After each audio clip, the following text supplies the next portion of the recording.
Hello and welcome to my Yu-Gi-Oh channel. Today we're going to be watching over the coverage for the Jump Festa Yu-Gi-Oh news, which happened on Saturday. I'm just going to be live reacting to it now. I haven't seen it ahead of time, I haven't actually seen it beforehand, so I'll be giving my responses to whatever information has come out. Now, I am UK based and an English speaker, so I won't actually understand specifically what's going on, but as a non-Japanese person, but you know, I'll still be able to kind of relatively understand maybe the archetypes. So as we go, just starting off with this, and it came up on the 20th of December. It's a great idea actually, I think, because it's a way of revealing brand new cards within like a nice format. You get to understand more about the different situations that are going on with the new set that's being released in Japan, which will be the Blazing Dominion. These have been covering cards used, as you can see, by Jack Atlas. That includes the Red Dragon Archfiend support. There's some retrains on things such as Vice Dragon. There's a retrain on a, you know, the big stone golem card. There's a new resonator monster. Obviously, you know, that's his key type of tuner monsters that he prefers to use. It's being one of the voice actors there is Yuri, so there's obviously going to be probably some predaplant support / starving venom fusion dragon, anything to do with the Yu-Gi-Oh Arc 5 generation. So we've got 5Ds there, and we've got Arc 5. There is an image to do with the Charmers that's come out with Animation Chronicles as the newest kind of release on the animations that they're doing, the cartoons, the little mini-series that they're implementing and that you can often get to see within Yu-Gi-Oh! Master Duel. They have Yusei Fudo, which the voice actor for him, who's also going to be in attendance of this, and there are a few other people within this that I'm not necessarily sure of as of now. These are all of the Japanese cast, but that's to be expected, and are from various generations of that. Now, what I would love to see as well is just some old cards kind of been reimagined, or even as someone who is a personal fan favourite of the Charmers archetype, I'd love to see anything to do with the new cards that they get, because they are getting a confirmed structure deck. This structure deck has a number of different cards within it. It has pretty much most of the existing Charmer monsters. They're very old, they do need to be reprinted to that extent. I think they might have some of the rarer cards in there as well, including their Link monsters. Those are deemed as almost like the only valuable support from the Charmer archetype. And we also have, I think that they've had a couple of new cards anyway. They had a fusion monster, and they've had a spell card which helps to search for 4 Charmer monsters, but that isn't really that much. We need additional cards, otherwise it's just not a good time for the archetype. But yeah, I'm hoping it's going to be actually quite decent, that we're going to get lots of support of that. As for what I believe is also happening within this, they have what are known as character duels. So you'll take 2 anime voice actors and they will be pitted off against each other. Typically they tend to be from the same generation, and they will be as of kind of maybe like rivals. This is why I think both Yusei Fudo and Jack Atlas are there, and the voice actors subsequently are also going to be there in attendance, because they do like a pre-scripted duel. So what they've done is they will have kind of videoed over all the card movements in advance, and then they kind of play that as the 2 voice actors, well, they'll have a book with them that will describe the different techniques and the different monsters that are being summoned and what actions are being taken. For example, is this monster going to be summoned in attack position or defense position? Is it going to attack this turn? Has it been banished? Has it been sent to the graveyard? Has it been returned to the hand? And now here we go, we've got the actual presentation itself. So yeah, let's see if I can get this up, and I don't know whether they've actually got it into captions now.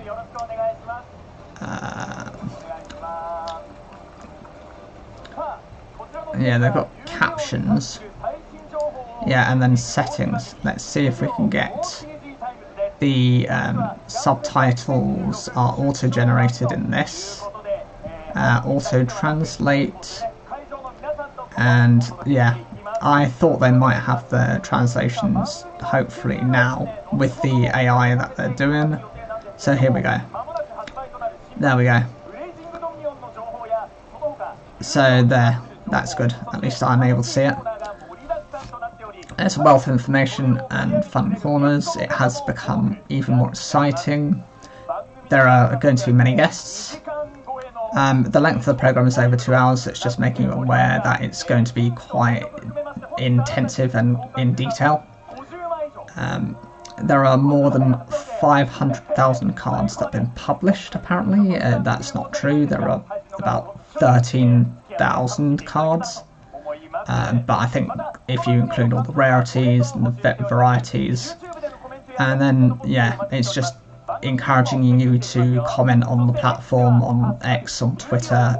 They're going to be covering aspects of Blazing Dominion, and also there's the ability to kind of win a box of Blazing Dominion.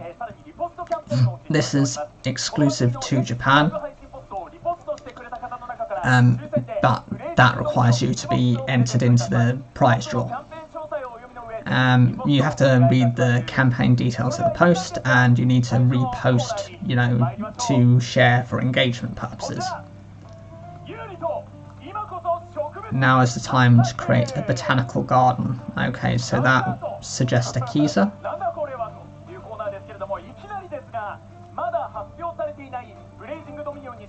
Okay, okay, yeah. So brand new cards to be introduced in Blazing Dominion, and then the people who deserve it, and the results are: we are connected.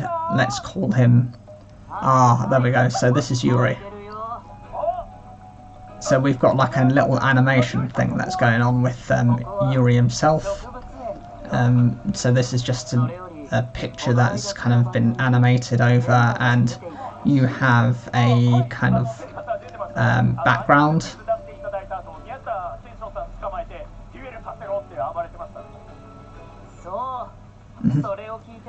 When I heard that, I thought everyone would want me to take part. Okay. So yeah, this is just a little bit of like an entertainment type of thing. We're so enthusiastic about providing quizzes, so this is stuff to do with maybe guessing the types of monsters that are going to be present within the predaplant archetype that they're going to be introducing.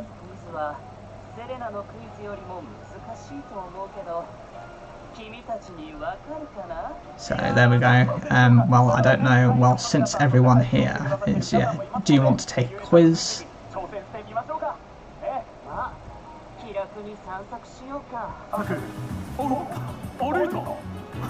Okay, so they're going to have you travel around kind of like this botanical garden. Okay, so this is a... oh, it's a carnivorous plant, so it's like Venus flytrap. Yeah, by touching the different kind of sensory aspects, it kind of opens and closes, and then it kind of consumes the insect that's going to be on it. So yeah, this is just showcasing some information about this. It seems to be designed to close when it is touched, yes, so it just remains open and dormant.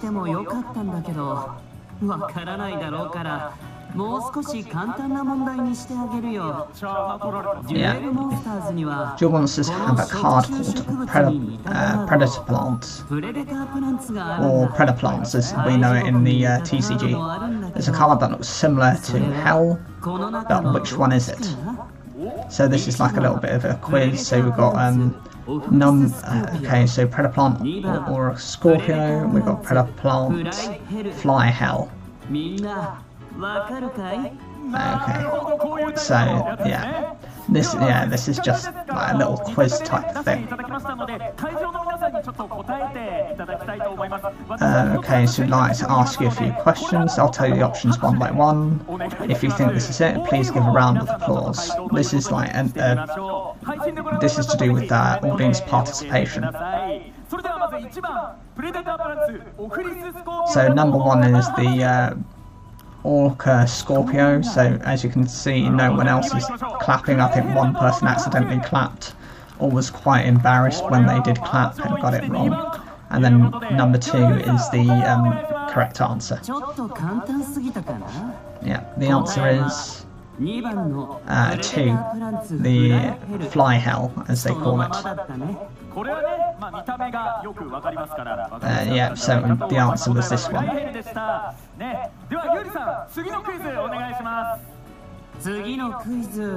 The next quiz.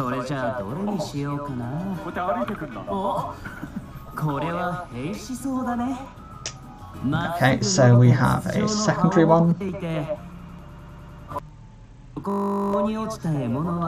And this is showcasing what is this? I don't know what this is. 1 meter depending on the type. It seems some of them have closed teeth. You'll have to guess what this Heihachi resembles. So one is Predaplant Seracinian. So this looks to be a brand new card, and the second one is that Yugioh. So they've made this one a bit more difficult because you have no illustrations. You just kind of have to guess as in what you are looking at. I think this is also option 2. I think the answer is Predaplant Yugioh, because from my memory it does look a little bit like almost like a celeriac type of. Okay, so they're clapping for first. I really think it's Yugioh. I think that's option 2.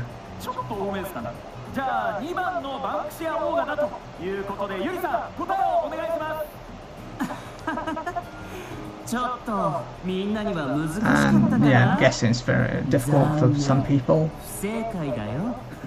Okay, so the answer was the first one. It was the predaplants Sarracenia. So there were a lot more people who got it wrong this time, including myself.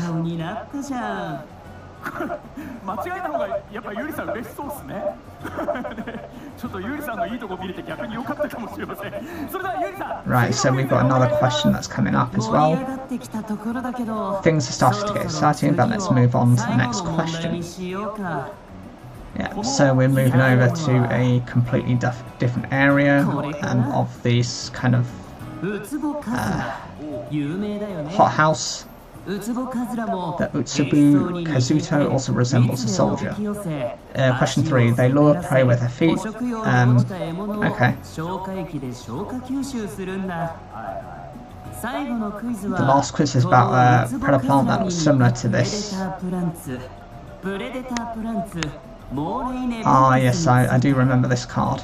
I think it has 1,700 attack points. I can't remember its effect, though. But I think it might have been like a search effect when it destroys something in battle. Okay,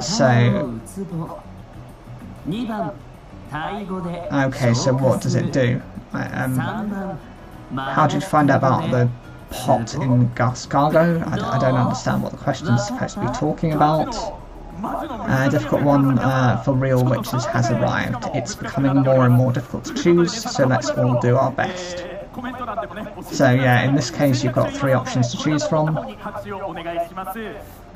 So first, who do you think is the best English word for fish sack acupoint? Okay, there's something strange with the translation on this. Applause for the second one, which is to be digesting. I think that's probably right. It's probably number 2. And the third option is the guest cargo pot. Is that its name? It looks like more people are going with number 3. And so yeah, we'll see what Yuri says. And the answer is acupressure point. So I guess I made it a bit too difficult after all. So is that option 2?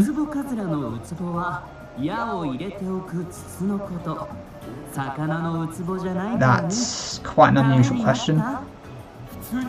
It's just generally useful. Thank you, Yuri-san. It was so much fun. Well, let's end the quiz right there. Other carnivorous plants are in the mix. Okay, so we've got another... Okay, so it's just showing an overview of some other kind of predator-based plants.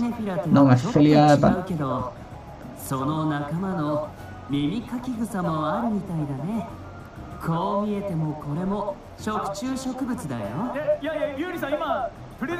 Longefi? Is that a new card? Oh, my new predaplant card. There you go. So that's why they're kind of emphasising on this. You just said it was so casually, so I wanted to know a little bit more about the card. Yeah, so this is an introduction to some predaplant cards. I like the design and the way they kind of work towards this, because this is completely different to how most of the different types of plans go through. It's more interactive, you get to kind of engage with it. Okay, so yeah, okay, so we're just being randomly introduced to them. So 1, 2, 3, 4, there's 4 cards there. There's 2 effect monsters, there's a spell card, and there's a synchro monster. Venomous diversion with hungry fangs. The dragon with the great wings has now become one with the devour everything. A fusion summon appears level 10. There's a fusion bringing starving venom fusion dragon and crystal wing synchro dragon. Okay, so we've got the fusion with okay. They've got a fusion pendulum monster here. That actually makes sense, because I think when you consider the anime, the Zark was a fusion of all 4 of the characters. So it was Yuri and the other 3. So it makes sense to have a fusion between the fusion monster and the synchro monster.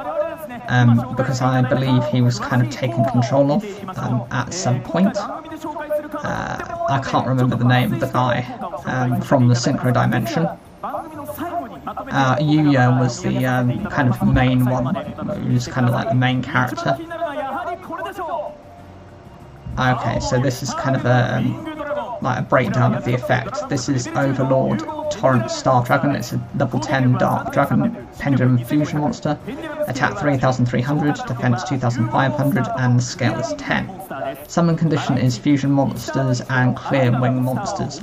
Once per turn, the opponent has a monster. If you special summon face up, it cannot be activated by targeting one of the monsters until the end of the turn. Increase this card's attack power, and the monster's effect are negated. Second ability, once per turn, when you use any other card, activate when an effect is activated and destroy 1 card on the field. And the third point is it can be activated when it's destroyed. You place this card in your pendulum zone. The pendulum effect, this card in the pendulum zone, as long as it's in zone, can, each time a monster is special summoned, place a predaplant counter. Level 2 or higher monster with a predaplant counter will become a level 1.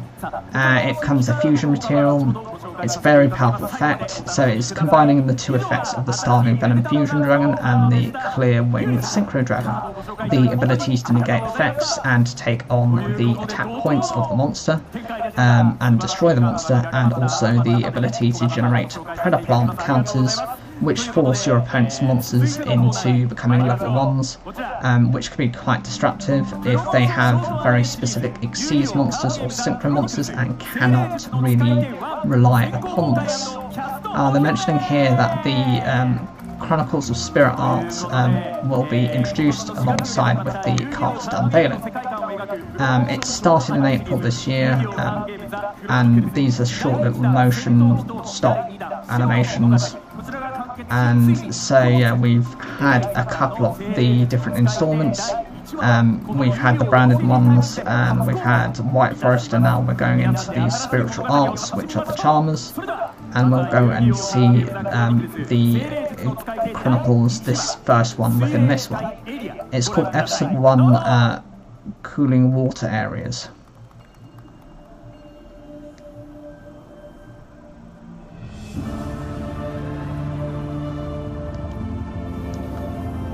Okay, so we're starting off with some sort of kind of unusual... okay, so you've got the 4 different Charmer monsters. You've got Araya, Heater... Oh, you've got Gigabyte, which is the little familiar for Araya. And they all kind of try and use their abilities. And for some reason they get shot into the sky.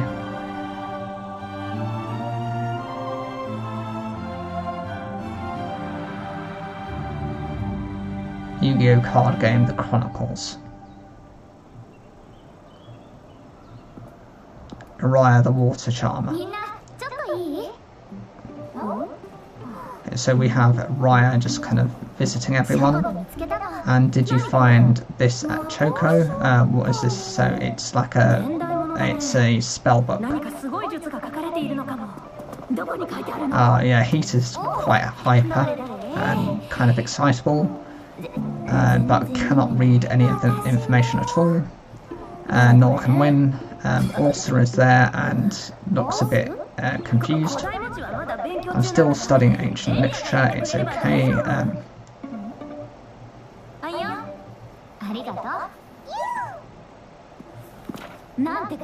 Okay, what does it say? Let's try it in a larger space. So they're going to be trying to use the different spells. So yeah, they have to cast one of these special circles, incantation circles, and yeah, so they all look, that transcends attributes by combining the different powers together. If we can use that, 4 people are the strongest, let's try it right away. So yeah, you've got all the familiar possess, and you've got their familiars with them. So you've got Gigabyte, you have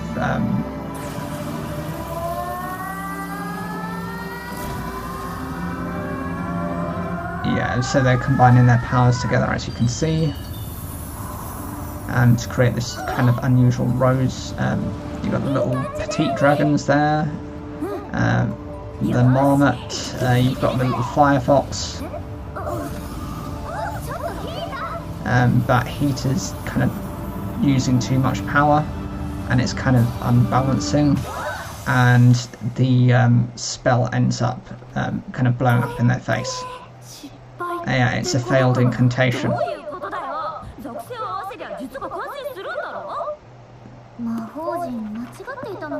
It's something to do with the magic circle, so they're questioning it.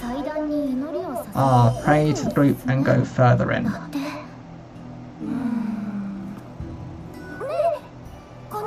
Okay, so this shows the different familiar monsters together. And so Gigabyte's there and is kind of recommending to do something. Petite Dragon is suggesting that they follow him.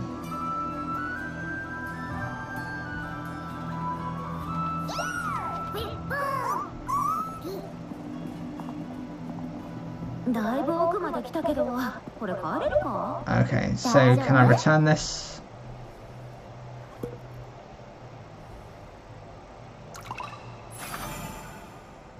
Okay, so Araya is just using these kind of water crystals just to kind of light up the way.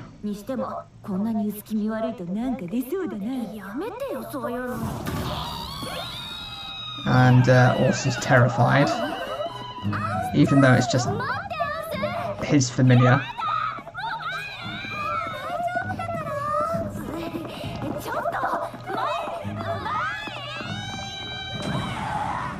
so he's just crashed kind of into the wall. Okay, and it opens up to be some sort of chamber.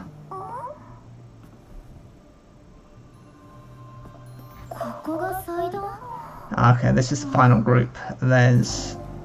what's happening there?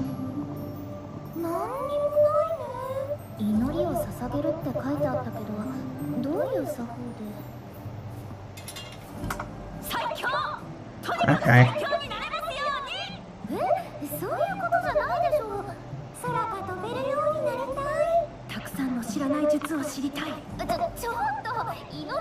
Okay, so I want to learn different techniques.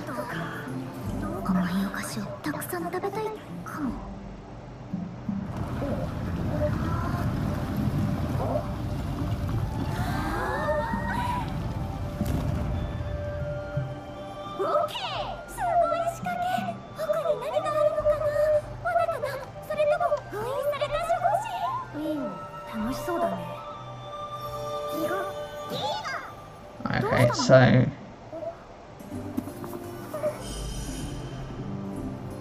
they've got this kind of like a manuscript which is kind of revealing some more information. I'll give trials to seek the power. Oh, it's a test that they have to complete.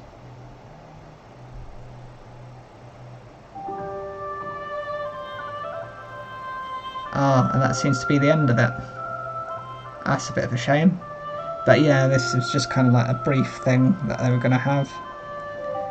Each of these is quite short anyway, they tend to be about 5 minutes or so.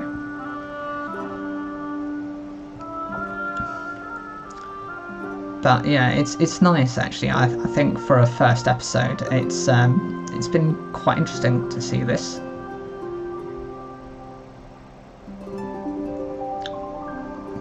And you can just see little bits and clips.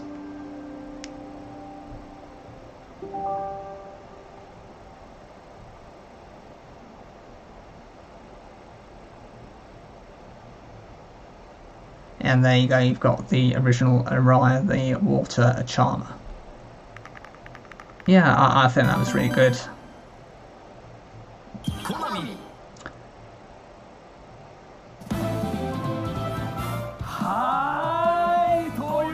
Yeah, I really love that. That was really good, especially since this is just the first one. I wonder whether we're going to be obviously we're going to be getting one for each of the other ones as well, so we'll get Heater, Win and Ursa. Wonder which one the next one will be and what the story will kind of plotline and take forward from it.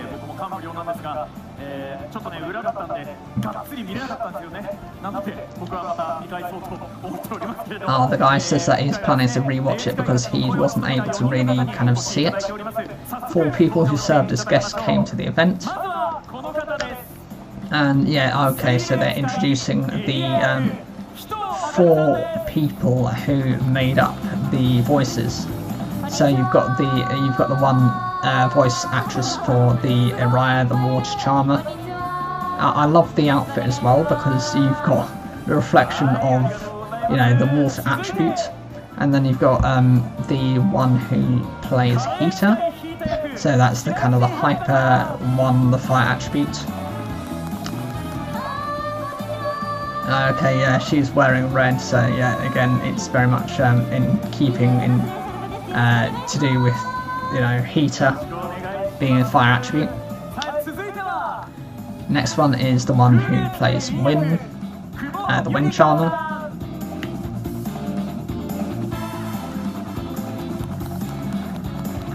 She seems a bit more plain, and the only kind of green indication I can see is kind of the bow in the hair. I would have thought there might have been like a green dress.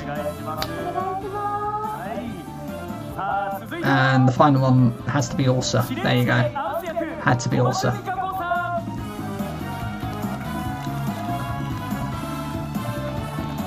I was wondering what was that little kind of weird movement she kind of made with her finger there. That's strange. This one's more appropriate because you can kind of see the brown, which is representing of Earth. And yeah, these are the 4 voice actors who represented and played those characters. And yeah, they're just going to have a bit of a sit down, and I think they're having a bit of a cast interview. talk about their experiences.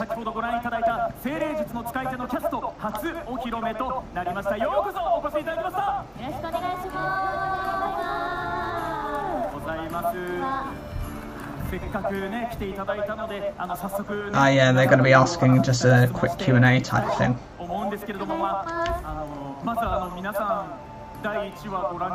What did you think of the first episode? They think it was beautiful.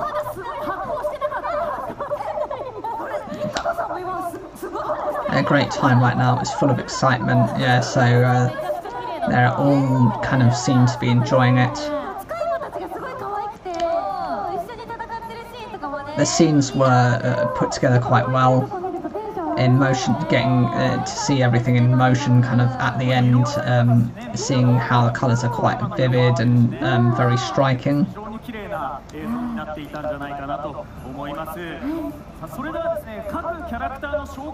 They're going to introduce each of the various characters and kind of more information about them.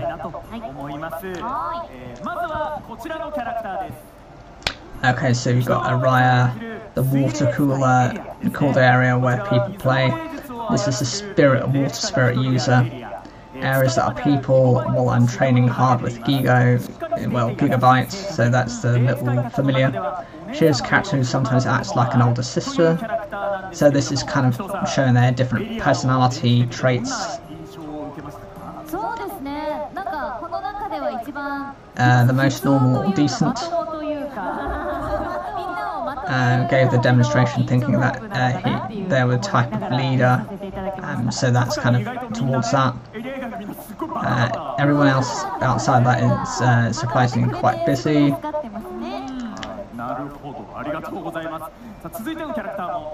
Okay, so the next character is the one who represents Hita, the fire charmer. She is a quirky girl who gives her all in everything she does.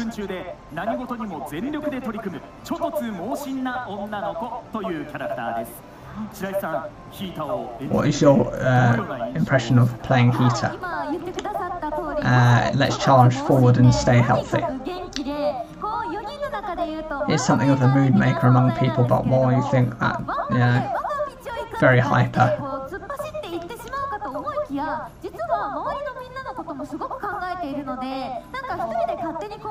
Rather than acting, she's driven by her own thoughts and emotions.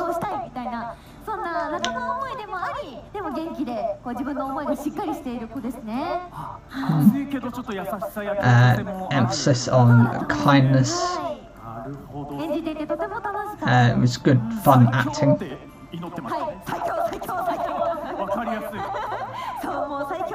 I already aiming to be the strongest, and I believe I'm strong.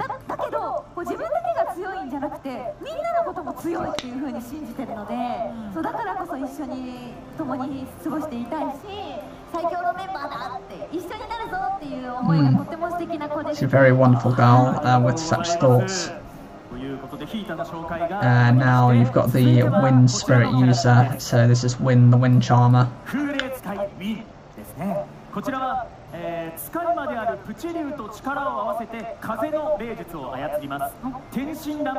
A character with a carefree personality is able to communicate.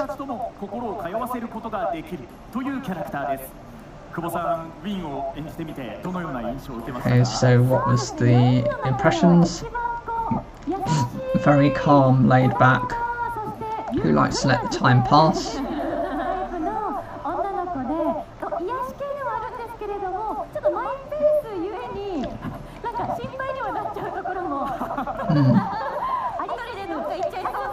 I'm going to go somewhere alone. I'm a little worried that I have to stop, but I also think that's because that's just how her nature is.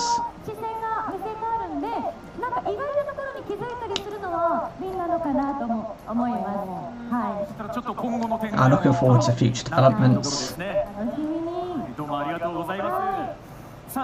And now the last one is the one who plays Ursa, the Earth Charmer.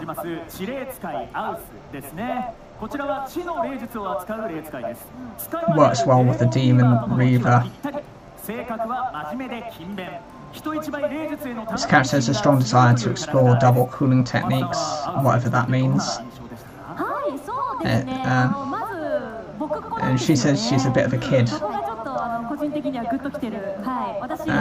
I was a boy myself in the past, so I think I was able to expand my... is that a joke?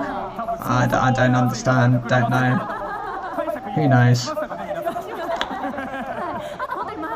It's really serious, but because he's so serious, he can be a little bit kind of stiff, so that's to be expected.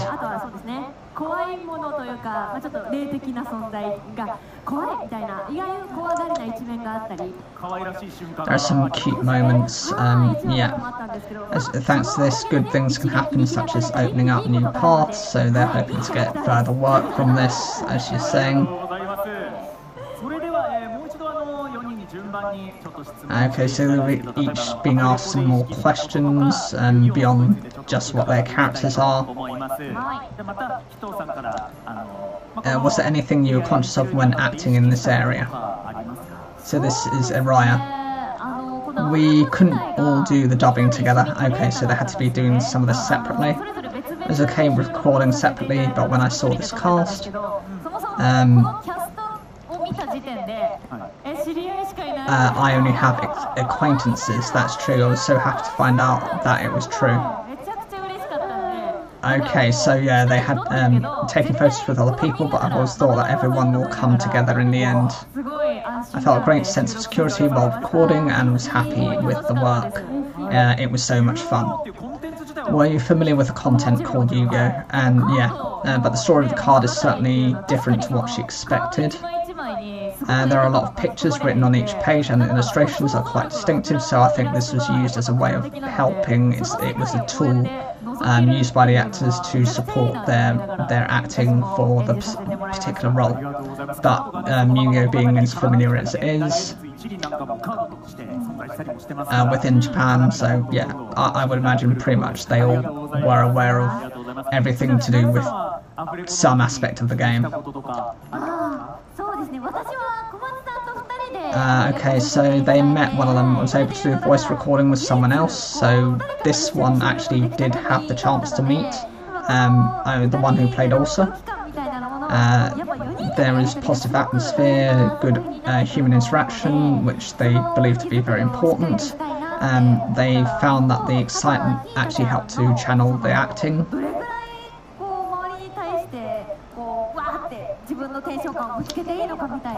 It's quite difficult to adjust things like that, so different behaviours, maybe some parts where I was told to just go all out, but then there are other parts where she was probably told to go, like hold back a little bit, you might be kind of overacting, kind of over-egging the pudding type of situation. So yeah, there had to be a bit of a balance depending.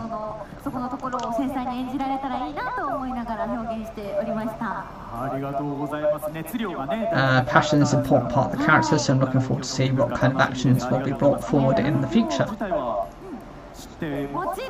Of course, I've auditioned for Yugioh many times before, you know what I mean. Okay, so she's tried out for other ones and maybe been unsuccessful in other points. This is just one that they've actually gone through and said, yes, we think this is the perfect kind of role for you.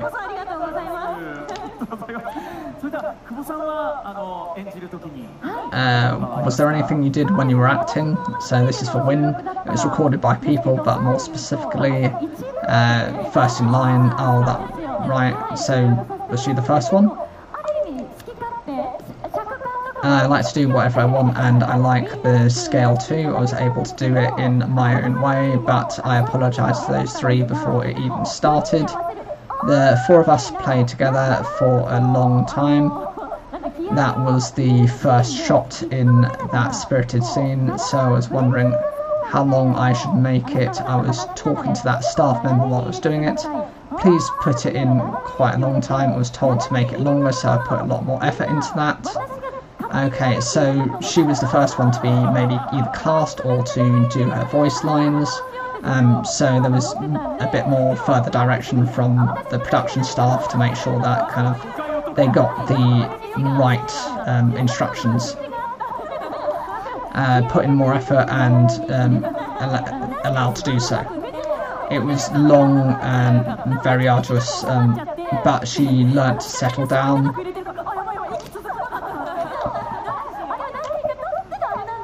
It took a few times to do it, and it was a bit difficult for her. But she's taking it easy now.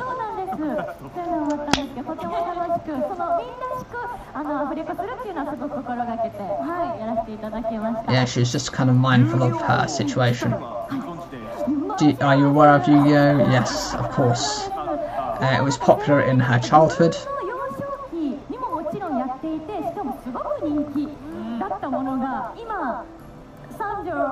Now she's 30. He's about 20 years old, so there's no need to leave it to him. Oh, she's 36 now. This work is still running and still very popular. I'm very happy to be involved within it.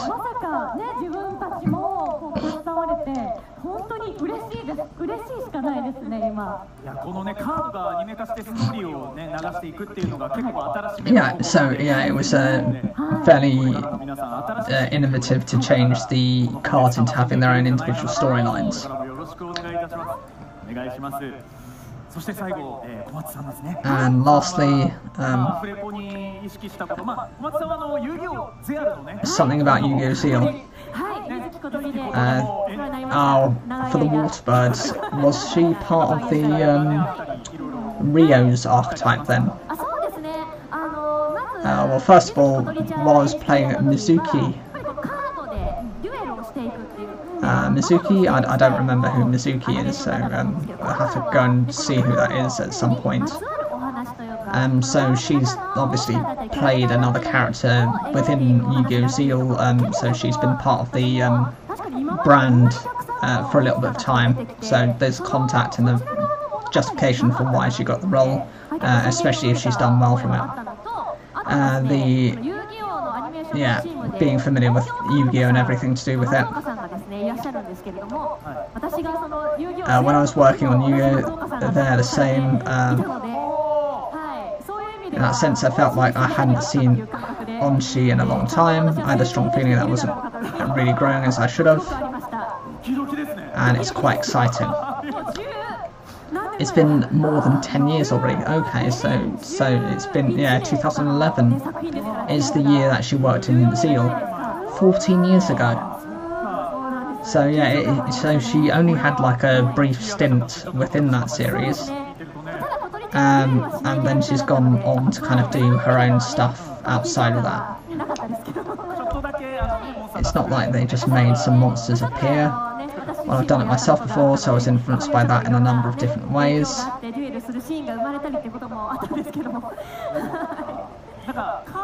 you ever touch cards or anything like that? Or wasn't that a role within it? Yeah, we were on the Zeal team, so we all duelled quite a lot. I also learned a lot from them and tried putting an angel deck together. Okay, so fairy type. It was Master Hyperion. Okay, yeah, I understand. Thank you for your hard work and for answering all of my questions. So finally, I'd like each of you to say a few words to everyone who is looking forward to the, Animation Chronicles. So this is as they're wrapping up the interview for the four of them. It seems quite short, but actually it was enough in depth. Thank you very much for coming out today. All the spirits are so cute and move and talk. It's even cuter now. I think that was conveyed in the first episode. I'd love to hear more about the spirit users. I'd be happy if you liked it. Please check out the anime too, and I hope, thank you very much.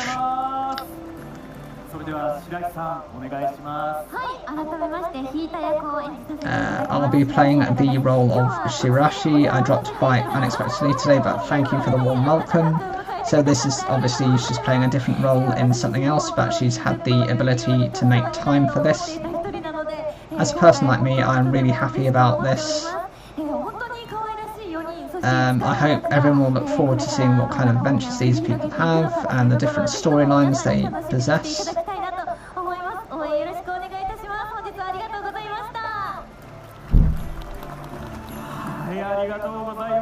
Okay, so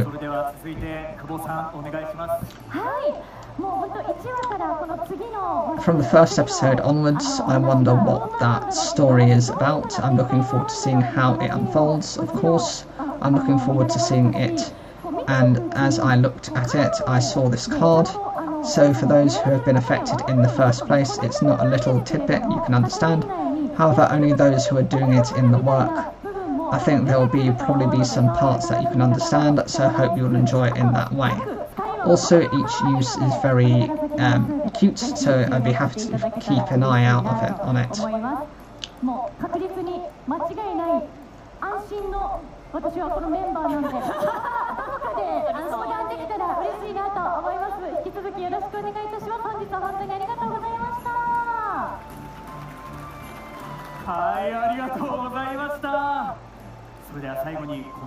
And this is the fourth one.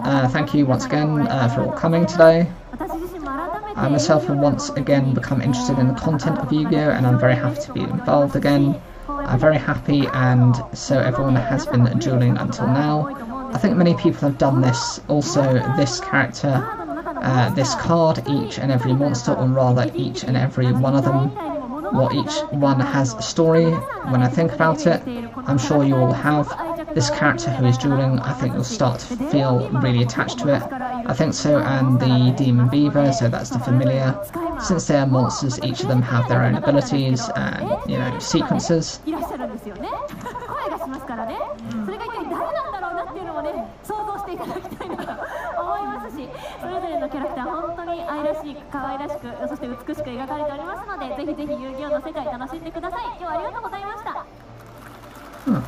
Yeah, that looks quite interesting. ということで駆け足でね、いろいろお話を伺ってきたんですけれども、以上プロモーションショートアニメシリーズ遊戯王カードゲームザ・クロニクルズ精霊術の使い手1先行公開&それでは、キャストの皆さんに、ご退場いただこうと思います。どうぞご起立いただいて前の方にお立ちください。はい。それでは、皆様に、ご講談いただきますので、皆様拍手でお送りください。ありがとうございました。So, thank you very much.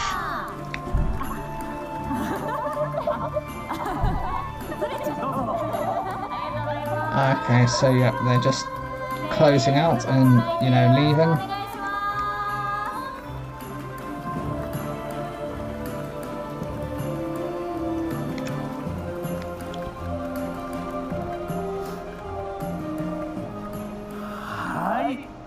Okay, so yeah, so that's that part done. Something about the costumes and the colouring is pretty good with each attribute. Came with a certain idea in mind. Yeah, so yeah, they're mentioning about the colour associations and the attributes. There's a little bit of time. So, talking while setting up and looking back, I'd like to go there, but no. Well, actually, please, there is something to do while pulling it back. So don't really devour the anime like crazy, that's why I couldn't see it. So everyone was probably making a wish. Okay.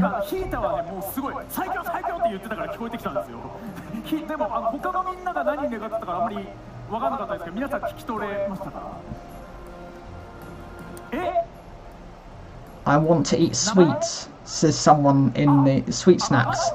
Oh, she said she wanted some sweet treats. Who said that? Oh, someone in the audience. At the end of the episode, Alia said that she wanted to eat sweets.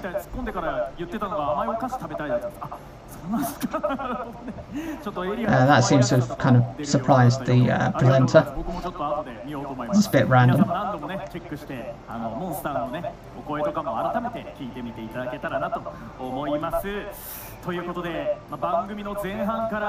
From the first half of the programme, well, information on new cards and announcements of anime voice actors, so, well, it's a series of surprises. The programme is still going on and new information is coming soon. There's still more.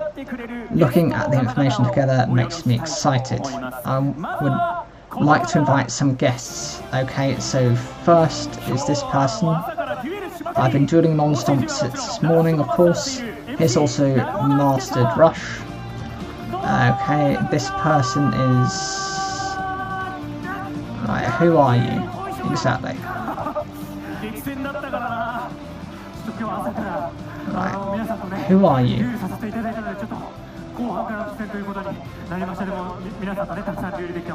Yeah, I'll do it. Thank you for your continued support today. So he's an MC. When I draw, my left shoulder hurts. Next is a commentator.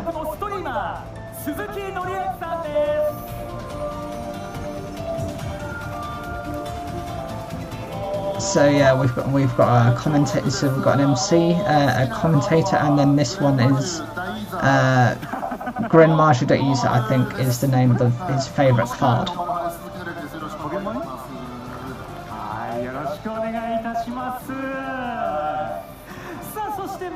Now let's go. Next up is this person. Okay, Junk Warrior. Oh, did he play Junk Warrior? He must have done so in the anime for Yu-Gi-Oh! 5Ds. Oh, he plays Yusei Fudo, actually, as the main character in Yu-Gi-Oh! 5D's, the Japanese one.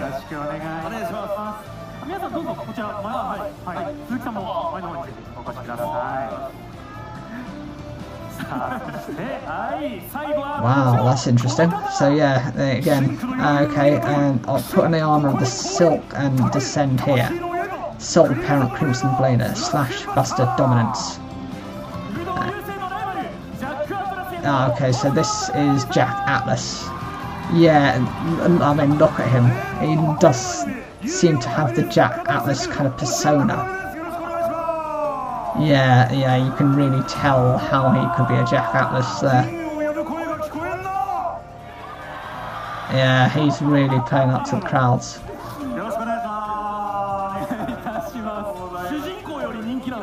Is he more popular than the main character? Probably to some people. They're looking at the latest news.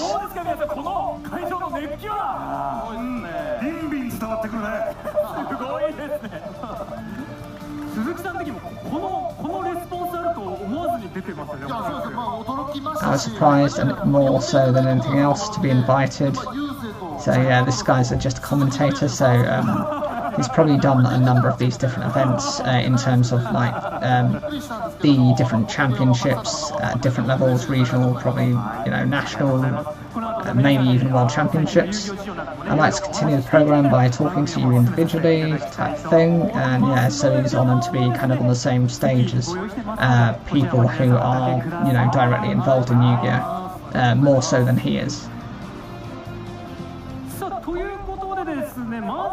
Yeah, so they're going to be looking just at the schedule for the rest of the day, or at least, okay, so here we go.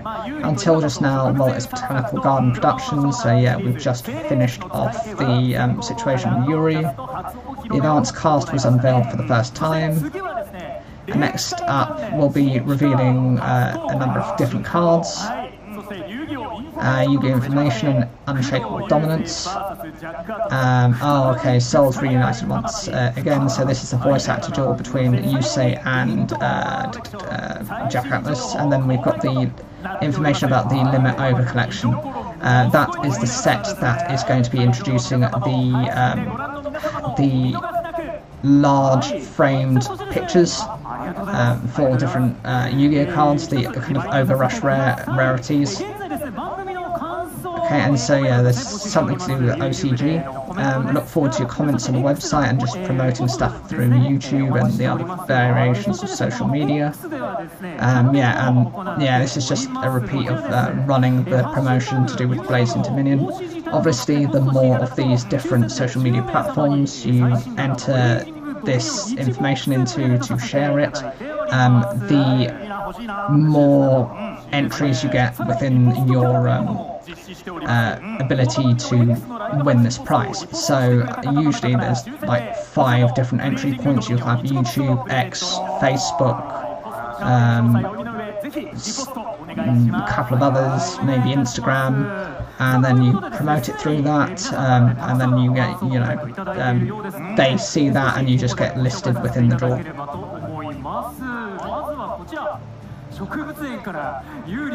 Yuri's live broadcast from Botanical Garden, so they found it a bit funny. I realised that sometimes live action parts and the characters,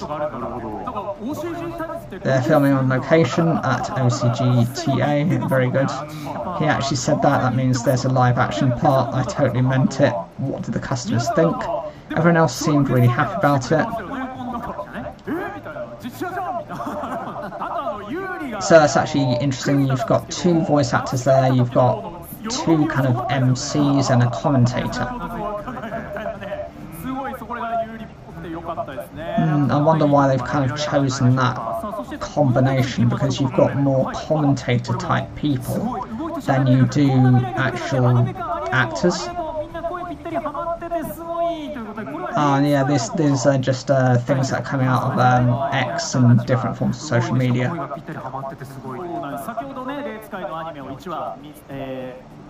The story in front of everyone.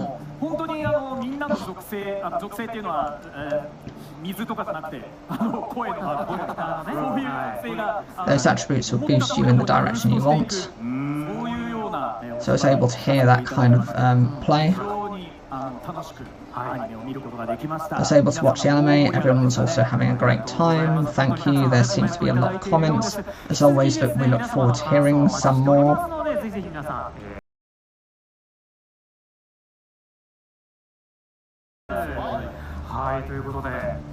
So here from on out, we'll bring you the latest information. Before that, as always, I'd like to ask everyone about various games and other topics, but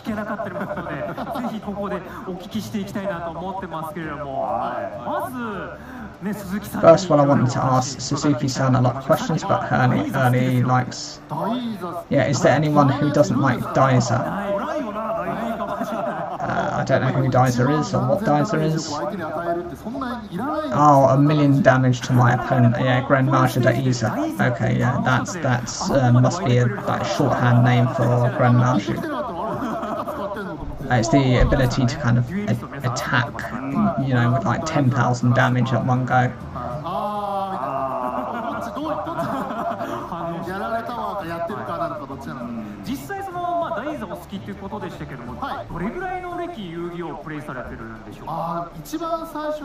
First of all, in terms of play, it's a structure deck. The first one I bought was, at that time everyone was making the original Yugioh decks, so this is the Dark Magician on the Blue Eyes White Dragon. Well, he was a bit of a weird boy, so I'm sorry that he seemed like very playful about it. Since I was a lead boy, I wanted to create something a little different.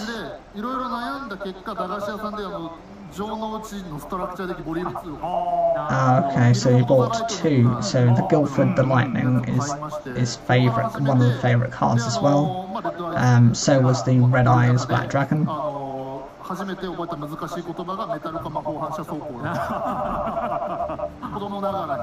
Even as a child, I was like 20. It was about a year ago, I think. Yes. Okay, so he's making a joke about his age. Something like this, Yugioh's leader's magic rap. I don't know what this magic run is about. It's a word that has a mysterious charm. Let's shoot metal magic.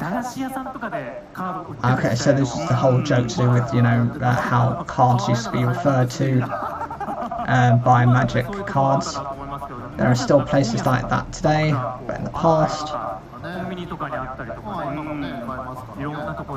it was played in various places, including as an entertainment product. I'd also like to ask Miyashita-san.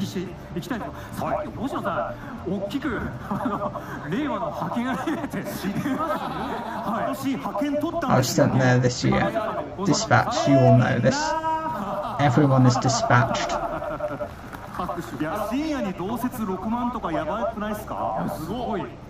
it's something about costing 10,000 yen. With the staff of Yu-Gi-Oh! 5Ds, when I went out drinking, all the staff, it's a dispatched anime. The villagers are also fully aware of this, that's what they say. Yes, I was so happy. I also heard the story from Stark, but I never expected to hear anything more about it.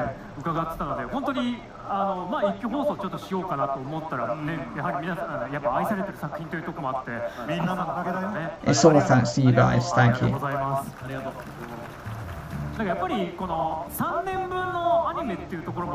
It's also a year's worth of anime, one episode at a time. I thought maybe it would be fun to watch it week by week.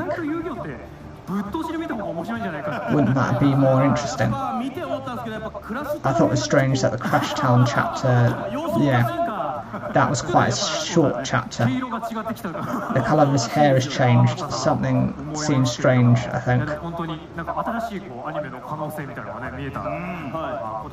But this year I think we were able to see that.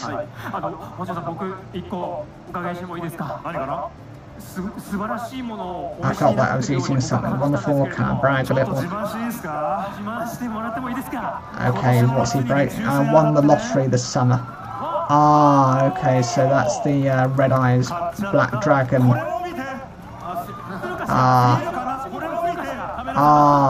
Okay, so he got the different prizes. Okay. Okay, so yes, so there was a special promotional thing where, you know, you entered into a lottery and then you, obviously if you won, you got the, there's a branded shirt and the trainers.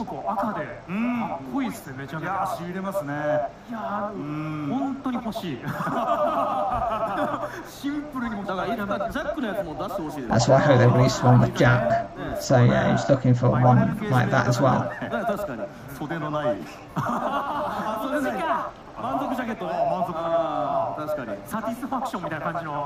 It's like satisfaction. I want to be satisfied with that.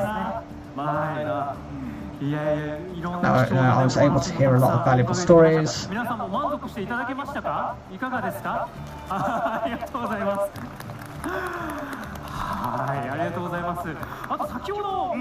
Also, everyone, when Anomi-san appeared, I received, maybe it will be something that hasn't been released yet. Okay, so there's a couple of things that they're hinting at. Crimson Blader / Buster tourist spots. And there is something to do with Jump Warrior as well. I hope you're excited about this new release. I hope everyone will pick it up. First of all, there's a lot of undiscovered information.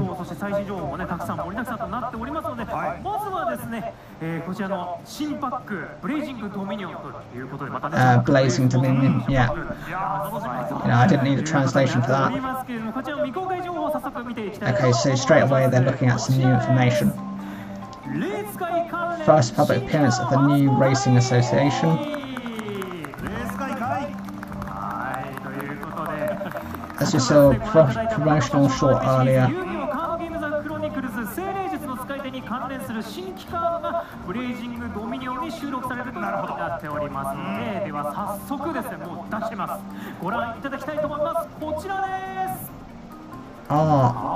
There's 3 new cards there. There's a Link Monster, there seems to be a familiar card, and there's a normal spell card. And they're going to have a look at each of the different effects. So we're starting off with the Spirit User. This is Light Attribute Spellcaster Link 4, Link Monsters with attack power 1850, some monsters 2 or more. The effect of 2 is once per turn. It can only be used once. This card's attack strength is equal to the attribute of the monsters on the field, increased by 300. This card is, as long as it is displayed, you can only, during the main phase, use the same attribute in your graveyard. 2 monsters of different types. Target 2 monsters with different attributes, special summon the 2 monsters. You can activate this card and its effect. The monster cannot be used for fusion, synchro exceeds, or link summons, and it has the effect of not being able to be used as material. New link monsters will also be appearing, as it seems to be indicating. So it seems to be able to gain attack points based on the different attributes that are available, and it's able to seems to be able to summon different monsters that might be linked to the attributes. There are a lot of different cards that have kind of yet to be realised within this. There is a field spell that allows you to do things. Yes, I know of the field spell. I feel like this is a card that will really synergise with that. The structure set will also be released, and the new Blazing Dominion will have various cards as well to support. There's a card that's easy to use even from the spirit user's perspective.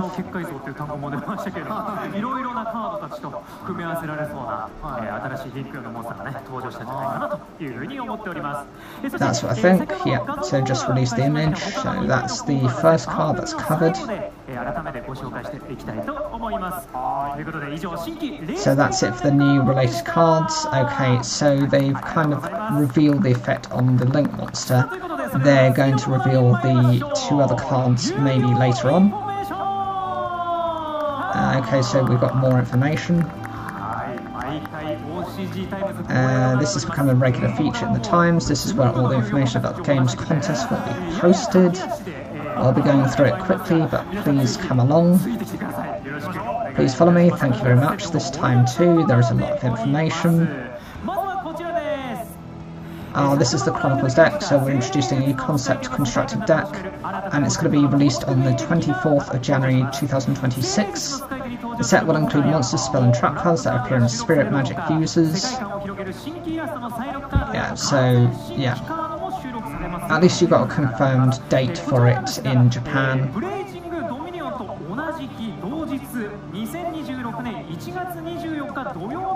It will be released on a Saturday. We hope you'll look forward to these pre-constructed decks. And the World Championships decide the world's strongest duelist. Has been decided that the event will be held. Venue and date will be revealed for the first time. It will be in Ariake, Tokyo, in Japan. So it's being held in Japan. And the final will be August the 30th, which is a Sunday, and it's going to be in the Tokyo Garden. Duelists will be vying for top place. It seems they're also looking for spectators, so you are actually going to be able to attend it, and it's going to be at their official office. That's amazing. They don't really allow for those types of things. This first stage of the finals will be streamed. Japan Championships, individual competition. Tournament to determine the best in Japan will be held again this year. First round of shot qualifiers is going to be held in January. Challenge yourself to become the best duelist in Japan. Top finishers will advance to the World Championships. OCG of 2026, he was also selected as Japan's representative, and they're just not about individual competitions.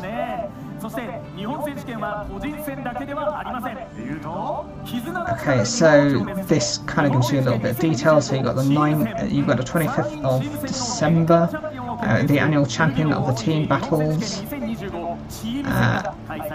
2025, and then you've got a date for the 19th of January 2026.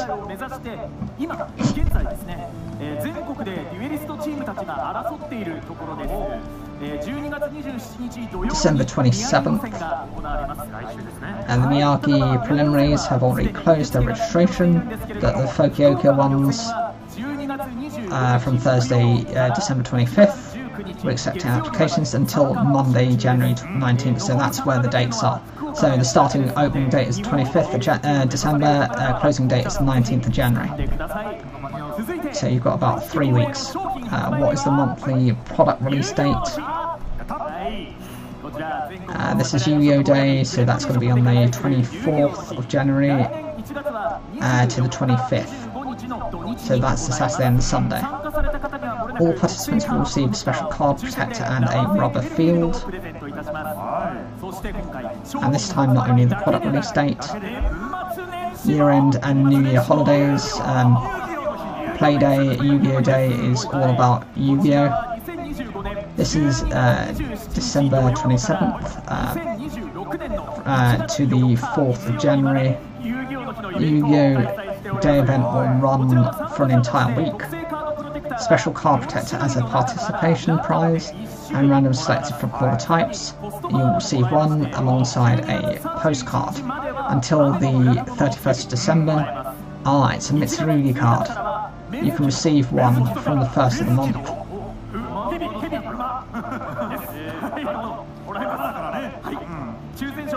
There'll also be a lottery, so please enjoy at your favourite, local store. Next up, participating in designated events held at satellite shops. So we've got, so this looks like you've got Rush Duels as well as standard Yu-Gi-Oh! A special token card with the name of the satellite. You can get one in Rush Duels. There is a special illustrated Ritual Monster card. We'll give you one as a gift. It seems that this sweet princess has different foods. There is a collection buying. There is a huge variety of products, so yeah, just suggest for you to go to the official website. And now the Rush Duel event. Aim to be #1 in Japan with the power of bonds, so the annual champion of the Luna Lacerel team tournament. So this is a Yu-Gi-Oh! Rush Duels tournament.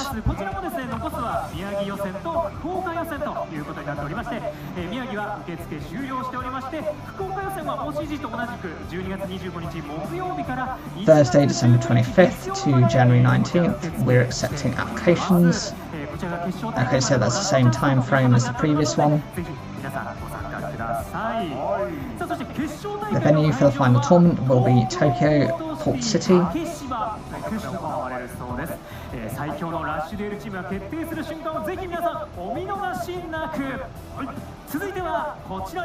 Next up is this, Yu-Gi-Oh! Rush Duels fans.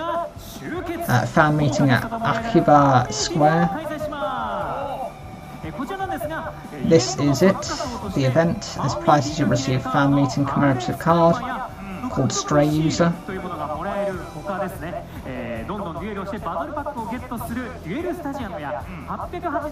Duel with 880,000 fellow countrymen. The event will feature Marita, including corner where he challenges people. Are they able to host 88,000 people?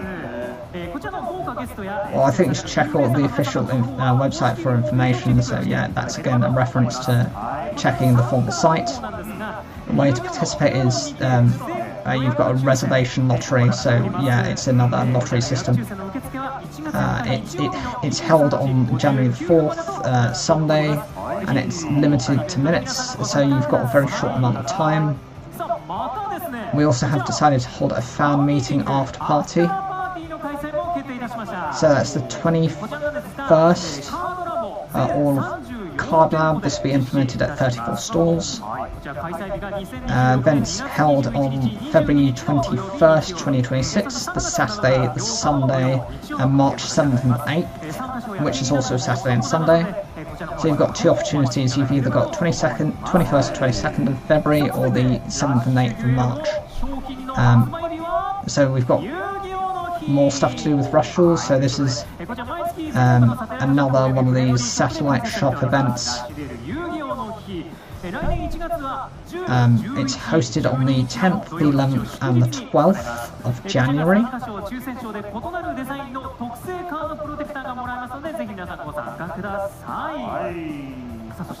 Well, then there's this, so we've got the achieve high rankings in large store tournaments and get limited time prizes. This is a new event. This is a knockout tournament that will be held at some of the satellite shops. Put the winner and runner-up will receive a Dimension Linker card.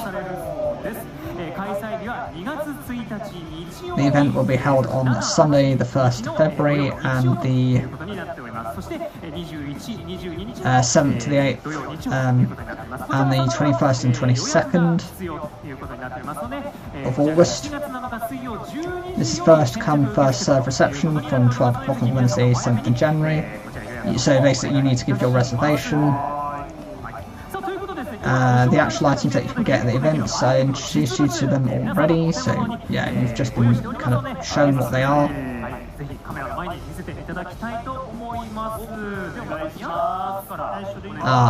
There we go. So yeah, the actors have them. So that is the new. What is this? Is that the new Shadow Fusion monster? So this is a lottery field. So you have to enter into the lottery to get those cards. That field. And then, yeah, you've got the token card, and you've got a couple of these small field centres. So you have Mizuki, and you've got the Mitsurugi card, and then you've got these 3 other kind of alternative cards.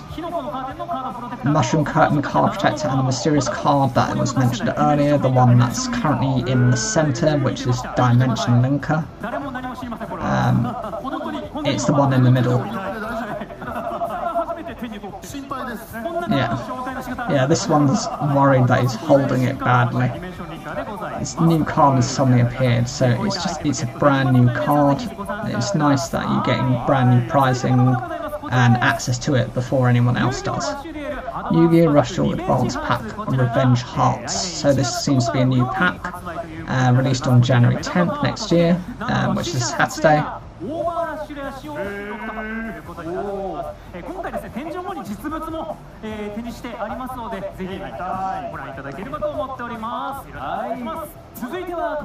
And next up is this, okay, so Yu-Gi-Oh! Duel Links year. Oh, it's the yearly anniversary.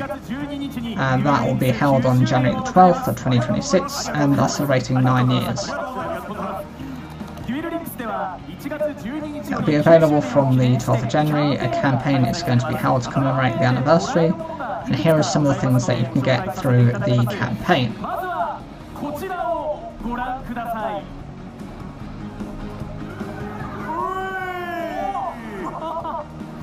What the? They've got Red Eyes Dark Dragoon. They're allowing that card into the game. That is insane.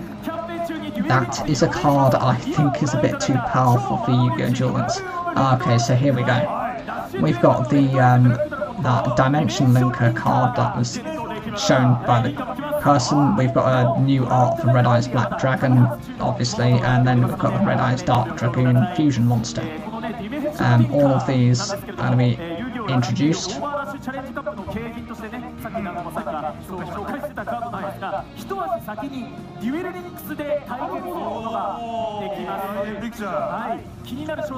We're sharing the details on the following stage. I think that was there is another live stream that I'll be covering as well, which was shown the following day.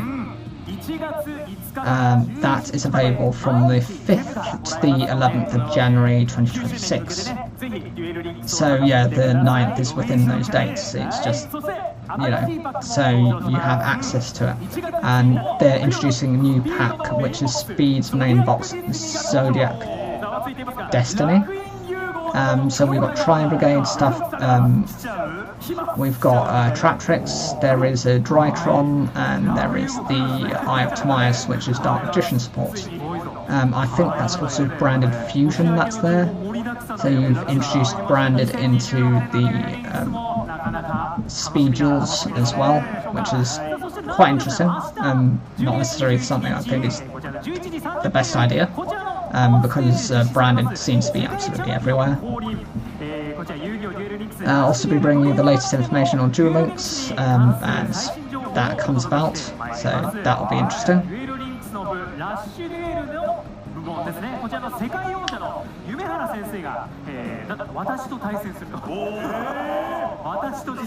This is a stage where you'll actually compete against me, so do your best. Wish you the best of luck. Well, it'll also be streamed online, so I hope that everyone has the ability to kind of watch. That's good. I like it because sometimes not everyone's going to be able to or be allowed to attend. And so by having it streamed online, then you actually have an opportunity. Oh, here we go. We've got Yu-Gi-Oh! Master Duel information now. I'm looking forward to this one. First official Master Duel tournament limited to high school students is going to be held. Okay, so this is nice because you're letting young people, the kind of target audience, be allowed instead of having older people in their 30s plus taking that on. Sports High School Championship Executive Committee. This is the format of the tournament. So 2 people, it'll be a team match. This team it doesn't have to be from the same high school, so you can actually pair up with friends or other people from different high schools.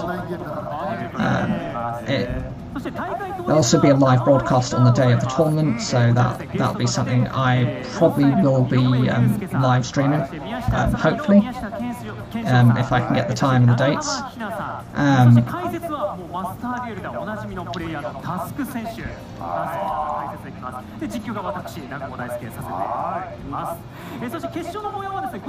the final will be broadcast on television at a later date.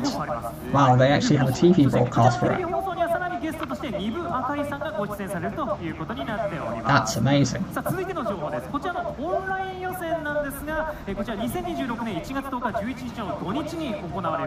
It'll be held on the 10th and 11th of January.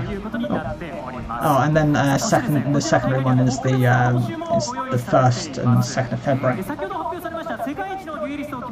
Final scores to decide the best duelists. 決勝大会に進出する8チーム16名様と予選参加チームの中から抽選で10チーム20名様にプレゼントされるということになっております。こちらのエントリーの締め切りなんですが、当初の予定から少し延長されました。24日水曜日の23時59分までということになっております。こちらまだエントリーしていないという方はですね。Okay, so yeah, you've got a very limited amount of time to enter. It says the 24th of December, so that's actually tomorrow at time recording of this. Yeah, so ironically the day before Christmas Day, so you've got Christmas Eve. I hope you will all unleash your potential here. And now from Suzuki-san. There is one announcement to make. So here it is. Okay, it's Open Rec Park X Master Duel. I actually did know about this one. Open Rec Park is kind of like a tournament style of like gameplay type of thing, which is held across all manner of different events and like esports types of things. So actually Yu-Gi-Oh! Master Duel having the ability and opportunity to be within that space, it's massive because it's like a centralized community. You can kind of go into it regardless of what you are or who you are or what your interests are. You can go into multiple things and see them and stream them. Jump Festa, Konami is going to have a booth there, and there's going to also be a lot of merchandise. That's not surprising, from the KC store. Please give this to me. I would like to hand this over. Very good. Okay, so he's Yusei Fudo is being the voice actor is being presented with something. Is it milk? Is it milk? Very funny. Okay, so yeah. Okay, so hang on. Oh, you know what that is? That's a Quillbot hedgehog. It's a little mini backpack type of thing. It's not even a backpack. It's just a little front pack type of thing. I love the back of it. It has the metal kind of screws kind of poking out of it. Oh, he's unfolding a. Is that a mat? Yeah, that's a full dual mat. It's Yu-Gi-Oh! 5Ds, and you have like Speed Warrior, you've got Quillbot Hedgehog, Junk Warrior, Junk Synchron, Rapid Warrior, and you have Sonic Chick. Those are cards that are originally used to tune to bring out your Junk Warrior, so it does make sense that that's because that was the base card he brought out as a synchro monster prior to having the Stardust Dragon, which was taken by Jack. Next piece of information. This year too, the Yu-Gi-Oh! OCG will have some amazing cards, and it has now appeared as a stamp. A total of 40 items were released as part of the 4th series. I wonder what's happening here. Okay, so there's these different stamps. Okay. I don't know what these are for. Or why are these cards kind of connected? I know the first one is that Flying Elephant card, which has that win the duel effect. As you saw earlier, the promotional short anime series Yu-Gi-Oh! Game of Chronicles was announced. It has already been decided. This will be from April to July 2026. A total of 4 YouTube Yu-Gi-Oh! What will be released on the OCG channel. It's the story of Magistus. So that's the 4th anime series. We're going to get a Magistus storyline. Alistair.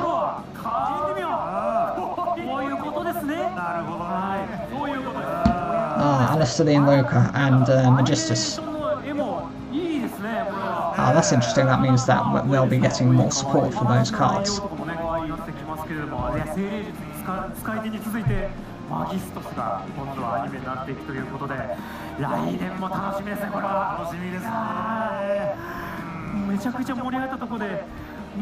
I'd like to introduce some more information about the cards. Okay.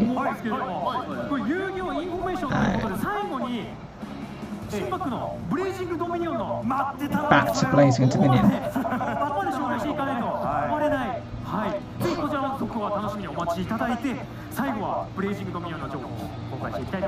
Okay, so yeah, 24th of January 2026 is when Blazing Dominion has been confirmed for OCG release. This card, but in addition to this, there are many related to Red Dragon Archfiend, so these are the cards that have been introduced. We've already been shown them. So there is a new Resonator, there's a new Vice Dragon, a new version of the Big Piece Golem. You've got an alternative version of like an assault mode of Red Dragon Nova. You've got a new synchro alternative to Red Dragon Archfiend. You've got a Crimson Blader alternative, a spell and a trap card. And then these seem to be like base cards that are already kind of standardized and maybe easier to access in maybe like a reprint set. So we've got base Resonator cards and Red Dragon Archfiends. We've got base Predaplant and Starving Venom cards, and we've also got the Fairy Tail cards. Oh, hang on, this is a new card. This is a level 12 synchro monster. It does look like another Red Nova Dragon. Scarlet's Dragon is in a new illustration. Oh, so it's an alternative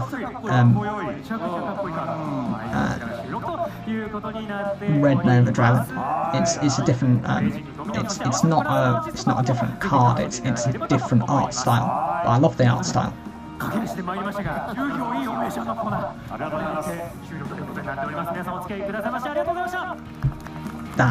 That looks so good. It's so clean.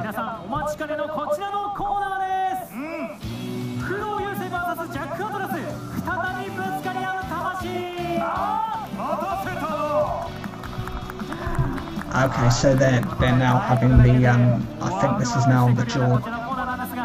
This is the voice actor duel between Yusei Fudo and Jack Atlas. Okay, we'll introduce you how to use these cards in a duel. They're going to be featuring some new cards within it.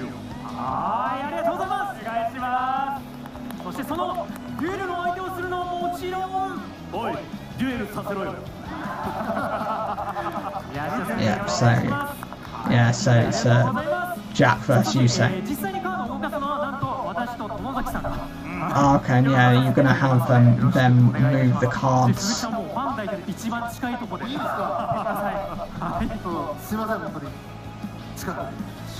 So I'll be very close, yeah. Yeah, so they've got two different screens. So they've got one which will kind of be filming the two as they move the cards onto the mats, and there'll be preset cameras for them. And then you've got these two who are the voice actors who will be announcing the duels themselves. Well, as you can see, they're very much getting into character now. It's trying to hype up the crowd.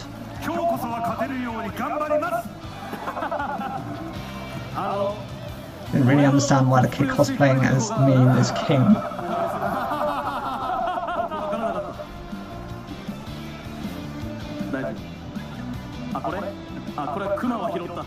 Oh, he's got a little mascot there, which is Teddy Bear. So, you two ready?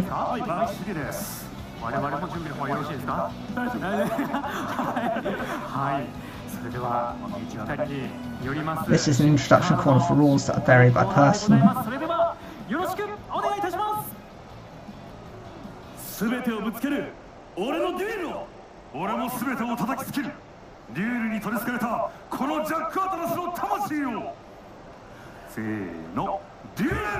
Okay, so now they're beginning the duel. 4,000 life points each. There are no monsters on your field. If so, this monster can be special summoned. Come. That's the Power Vice Dragon. Its effect allows it to search for a resonator from the depth of the hand and use the effect to reveal a red dragon archfiend to special summon itself to the field. Level 5 Vice Power Dragon and Darkness Resonator tune. Synchro Summon. Now tear up the world.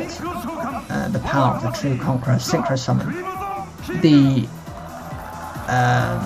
alternative red dragon archfiend. The Crimson King. Its effect is to add the I think that's Crimson Gaia. And Gaia then allows him to search for a different card. He sets 2 cards and ends his turn.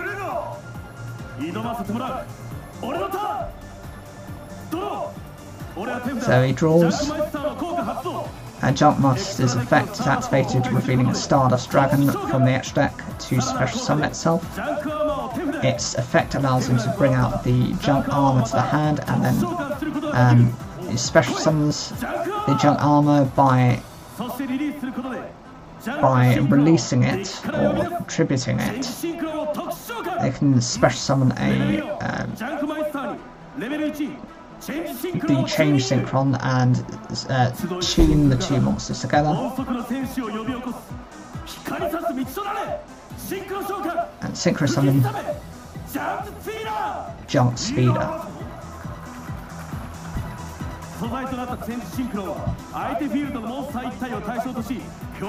And then Junk Speeder's effect activates.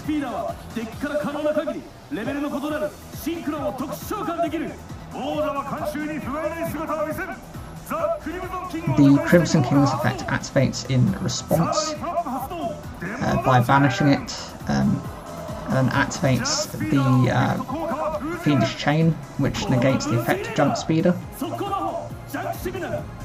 And then he uses a new card, which is to tribute the Junk Speeder to bring out this alternative version of Speed Warrior.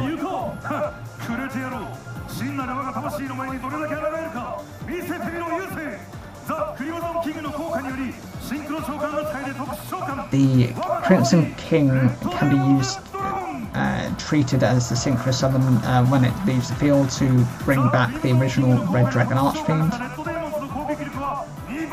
And then the attack power becomes doubled, so it cannot be destroyed by your opponent's card effect, so its attack points are now 6,000. The effect of Junk Speeder activates and allows him to summon 4 different tuner monsters. and adds 2 cards to the hand. Tuning a level 5 wheel synchron and level 3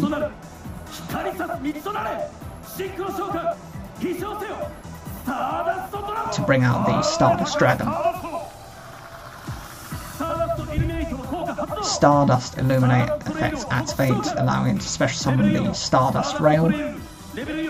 Level 4 Stardust and Synchron summons into Nightwing something, and that sets, I think that's the Assault mode activate. Yes, yeah, that's the Assault mode. By activating it, it then goes into the Stardust Assault mode.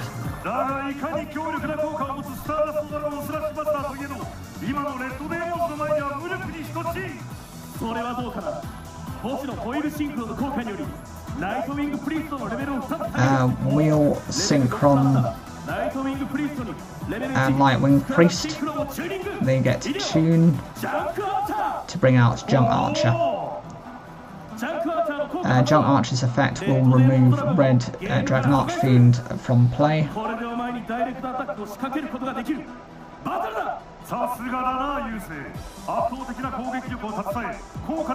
Okay, so he's now going to activate an effect of possibly the trap card.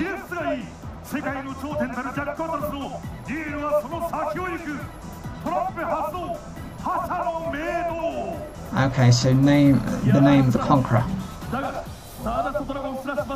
Dragon Slash Buster is a card. The effect cannot be negated.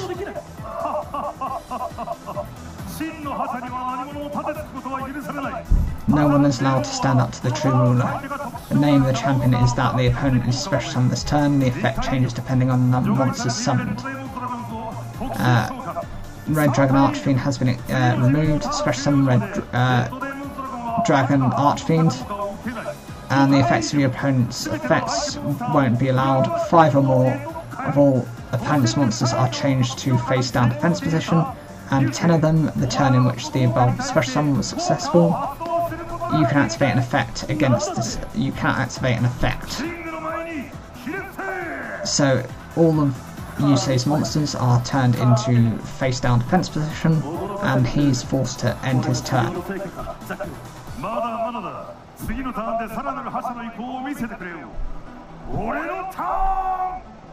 Okay, so it's now his turn.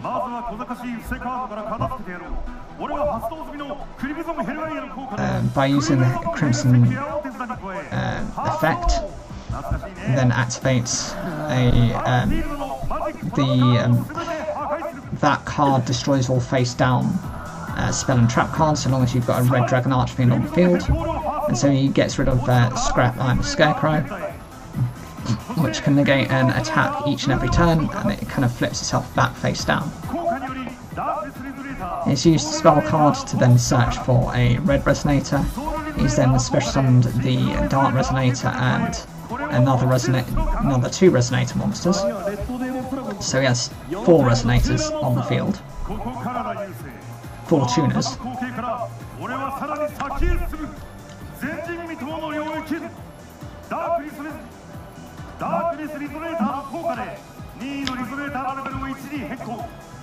Okay, so they're able to kind of adjust the levels of the different monsters. Quadruple tuning. Okay. What's happening here?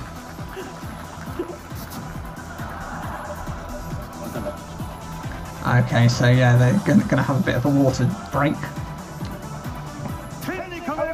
A red star shining on the sword is engraved on the earth.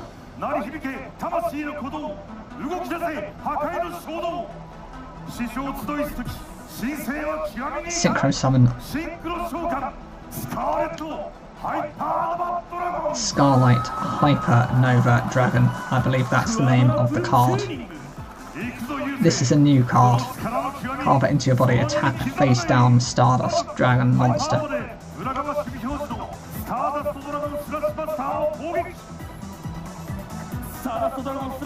Stardust Assault Mode's effect activates when it's destroyed, and it can then bring back the Stardust Dragon from.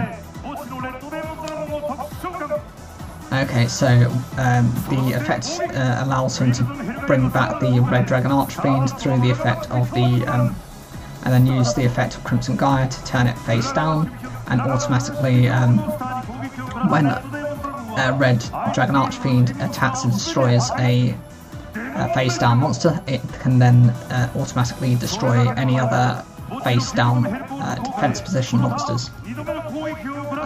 The effect of the spell card activates, and then he tries attacks with Red Dragon Archfiend, causing 3,000 points of damage. Yusei now has 1,000 life points left.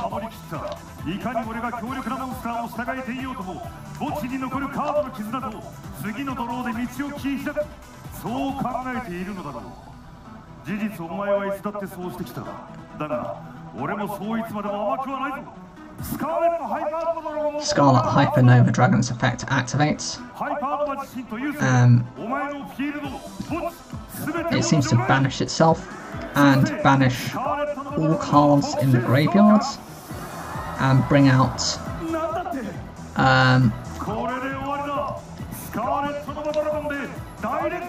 the Scarlet Nova Dragon.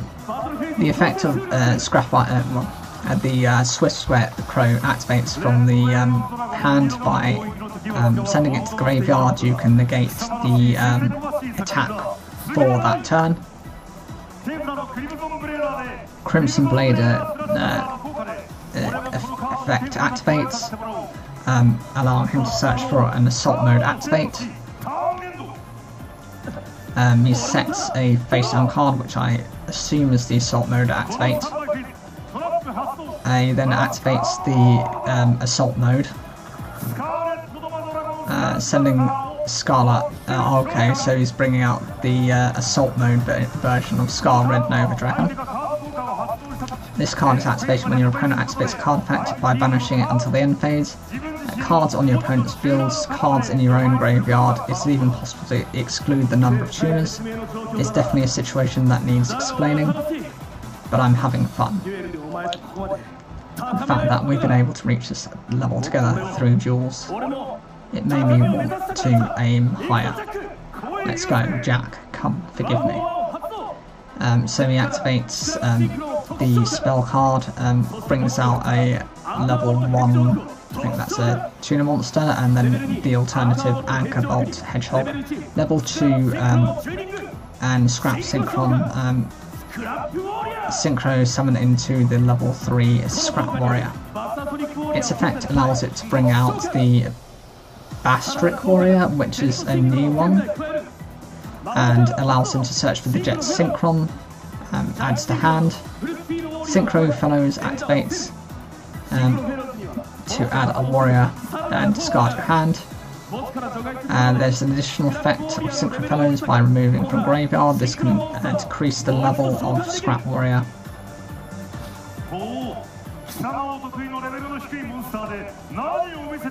Your specialty is low level monsters, so what are they going to show me? Normal summon Synchro, so the Jet Warrior is summoned, and then they tune the 3 monsters together to bring out Jet Warrior. Jet Warrior's material and Bastric Warrior. The effect of Jet Warrior to get a card from your hand. Return Scarlet Nova Dragon back by using its effect. All cards are banished. Jet Synchron's effect allows it to special summon and summons a Junk Forward and a Junk Warrior. Junk Synchron. Special summons the alternative Speed Warrior, tuning the Junk Forward, the level 2 Junk Forward and the Junk Synchron.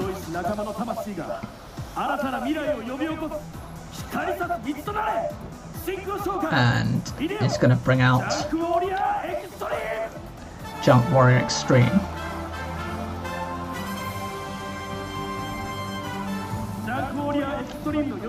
its effect. And then it allows it to bring back like 5 level 2 or below monsters.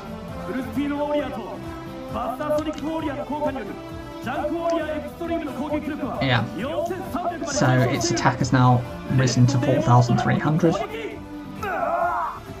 and has attacked over the Red Dragon Archfiend, causing 1,300 points of damage.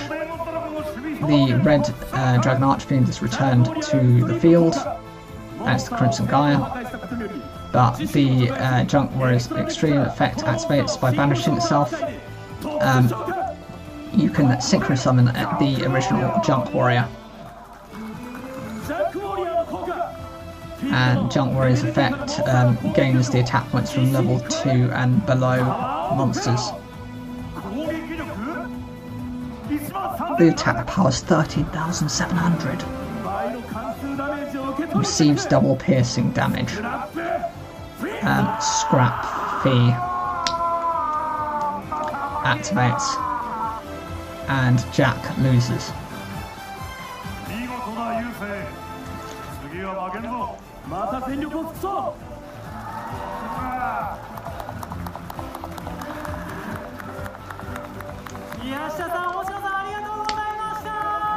Wow, that's interesting. Everyone watching, please give a big round of applause. Yeah, that was an interesting duel. I know it's scripted, but it's definitely, you know, it's amazing how the different decks can work, and I'm sure there's a lot more you can do with them.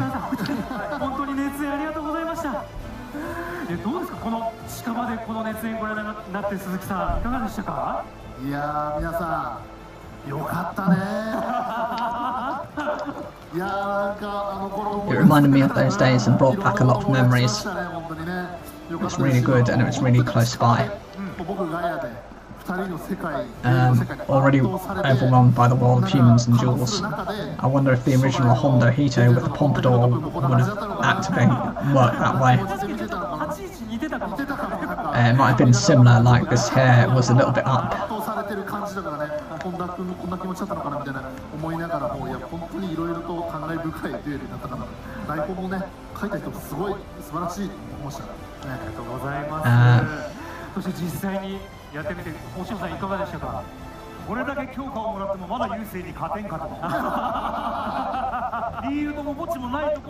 It's hard to believe that they could be so successful without even looking at anything. Well, it just means they have a strong advantage. Jack's card this time was pretty strong. However, I just dueled in front of everyone. There was one thing that I thought was strange, why everyone clapped when I shouted. Very good. I want you to be concerned about this. Wow, the crowd started beating. No screaming like bang when the lights are fully on. Yes, I got hit pretty hard. So let's take a look at the detailed effects of the cards that just appeared in this duel. So this is the Scarlet Hyper Nova Dragon. At level 12 Synchro Monster. 4,500 attack, 3,000 defense. It requires 4 tuner monsters and a Synchro monster, and it cannot be summoned by any other means. Its first effect, this card's attack power is the number of tuners in the graveyard increased by 500. As second effect, this card on the field cannot be destroyed by your opponent's card effects or be targeted by the card effects. It's very powerful. It can be activated multiple times, banish this card and all cards in your opponent's graveyard, so actually you're removing a lot of their advantage. And afterwards you can bring out a Scarlet Red Nova Dragon. So actually, even if this card happens to be defeated in some way, they're going to have to get over another monster itself. And even when that is destroyed, that then replaces itself with a Red Dragon Archfiend. So you've got multiple levels of protection within this card. Not to say that this card is actually going to get beaten over, given that, you know, it already starts off with 1,000 attack points over the Red Dragon, Nova Dragon. Okay, and so this is the Buster Sonic Warrior. This is the card that was used by Yusei. Its wind attribute, level 2 with 1000 attack and 0 defense. The effect of first, second, and third can only be used once per turn. It can only use once per turn. Effect 1, Jump Warrior Buster mode, or any of the card names. If the card is on your field, it can be activated. This card can be special summoned. Miniko's card is summoned. Special can be activated when summoned. From the deck, one Synchro Monster or Buster, add one mode card to your hand. And the third effect, if a card is sent to the graveyard, it can be activated when, and during this turn, the attack of monsters on your field are increased by 500. Next up is Junk Signal. It's a quick play spell card. Only one can be activated per turn. Its first ability, you can select one and activate it. This turn you can only special summon Synchro monsters from the extra deck, so it restricts you to the extra deck only. Monsters in the field, you can attribute one to activate. Looking at a monster which is a Warrior Stardust or any of the card names, one monster from your hand, deck, or special summon the second one of your own. Activating the effect of a Synchro Monster when you chain and your opponent activates an effect cannot be activated. The effect of enhancing the opponent's effect is... Okay, so yeah, the wording on... second ability, well, both are strong cards. But yeah, this was the card that was used to ultimately kind of get over Jack Atlas. Yeah, it really warms my heart, so yeah, he's just very thankful for having the playmat. It seemed like he only appeared in the final episode. So yeah, this might have been an anime-based card that I didn't notice because we did not receive a English dub on the last bits of the series. That was a Japanese only, so you had to watch it in sub. But it was probably part of last duel. I know there was a duel between Yusei and Jack, kind of just to finalise. And now the latest information on the Limit Over collection is to be shown. Limit Over collection.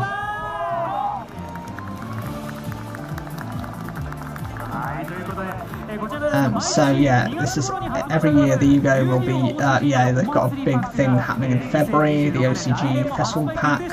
It's scheduled to be released again next year in 2026, and they're going to be introducing us to the information for this now.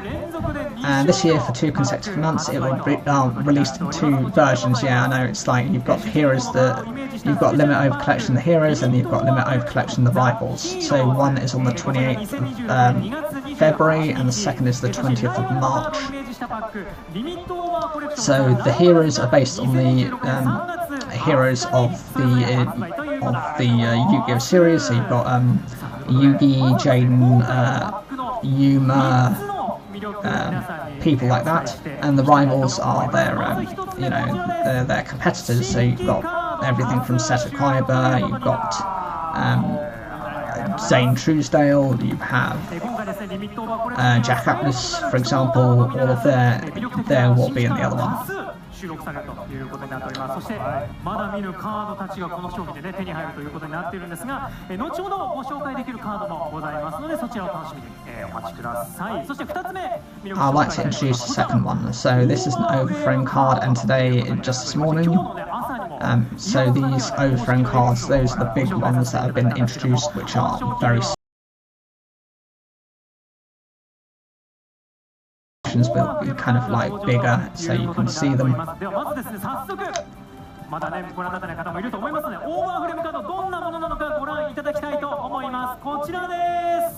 Okay, so there we go. That gives you an example. So the first is the Dark Magician as a standard look on the left, and then there's the the overframe.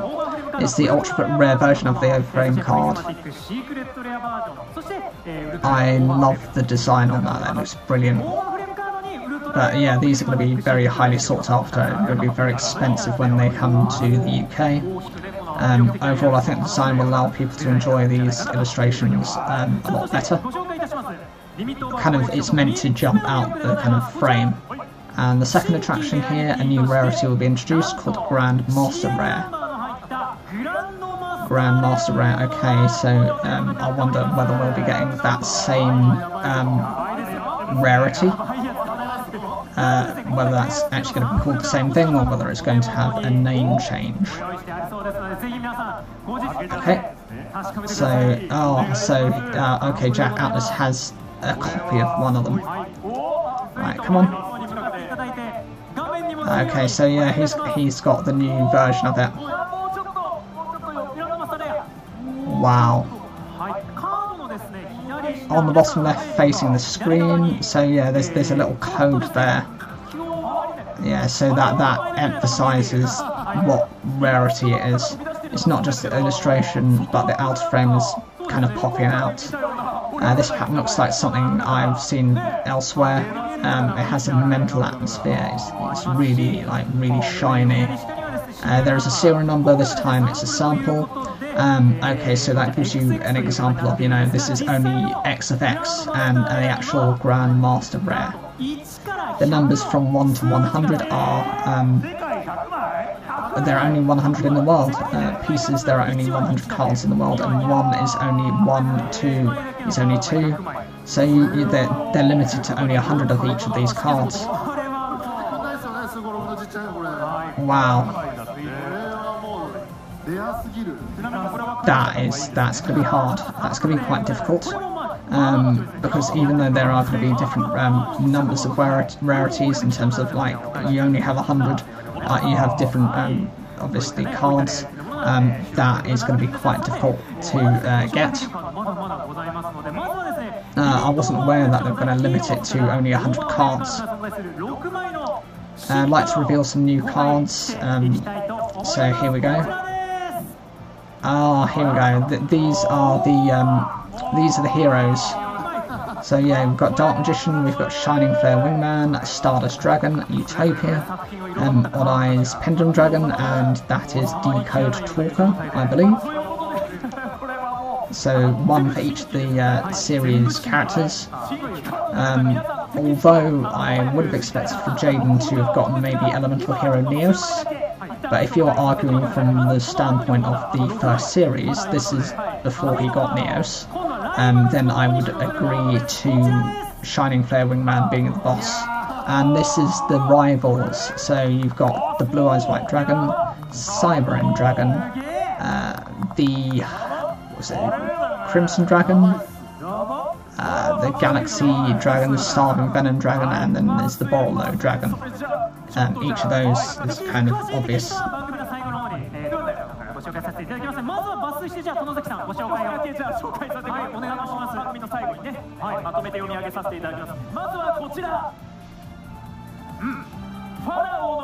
So Ferris Spawn, the Dark Magician. This is a Dark Attribute Magic user. A level 7 monster with 2,500 attack and 2,100 defense. The effect of 2 and 3 can be used once per turn. So this is an effect version. This card's name is treated as a Dark Magician while it's in the graveyard or on the field.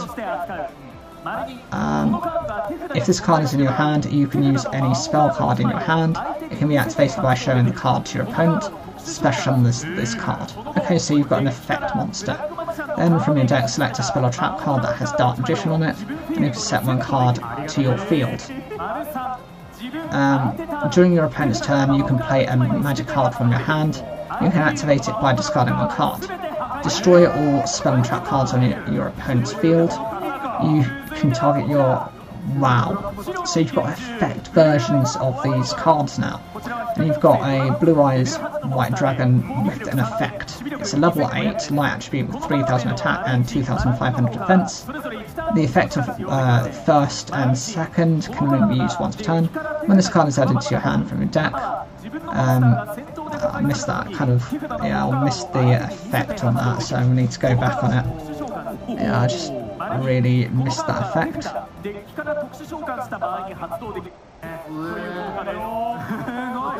すごい効果のカードたち来ましたけど、鈴木さんいかがですかこれは。いやこれもう皆さん気づいてると思うんですけど、Yeah, so that's quite interesting. ところだなという。ありますし、特にブラックマジシャンは Yeah, so yeah, I need to go back into it. チェーンバーってデッキやってるんでやめてほしいです。なるほど。わが楽しみじゃない。そういうことです。Yeah. はい。すいません。それじゃあちょっとじゃあ。はい。 Yeah, I wasn't expecting there to be like. I thought these were just alt arts. I didn't think there were going to be any type of new cards from them. はい。まとめて読み上げさせていただきます。まずはこちら。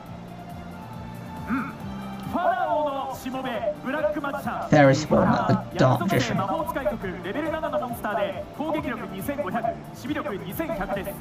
このカード名の丸2、丸3の効果は1ターンに1度、いずれか1つしか使用できません。丸1、このカードのカード名はフィールド墓地に存在する限りブラックマジシャンとして扱う。丸2、このカードが手札に存在する場合、手札の魔法カード1枚を相手に見せて発動できる。このカードを特殊召喚する。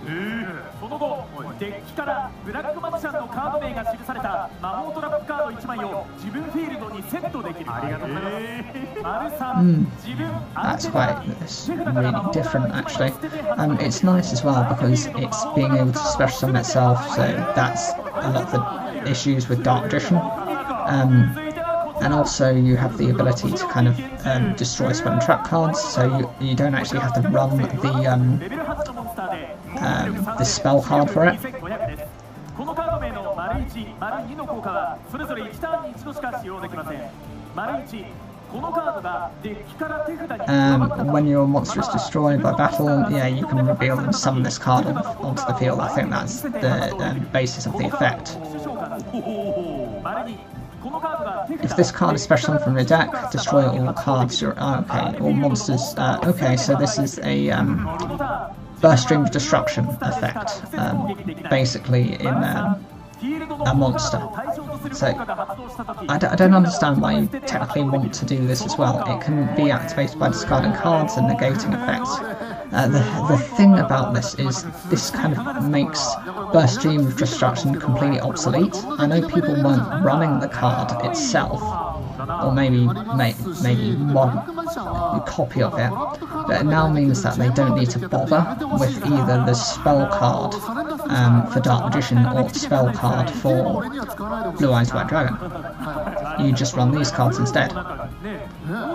When you draw a card to decorate it, yeah, I do like designs on this. I just think I would have liked the effects to have been a little different.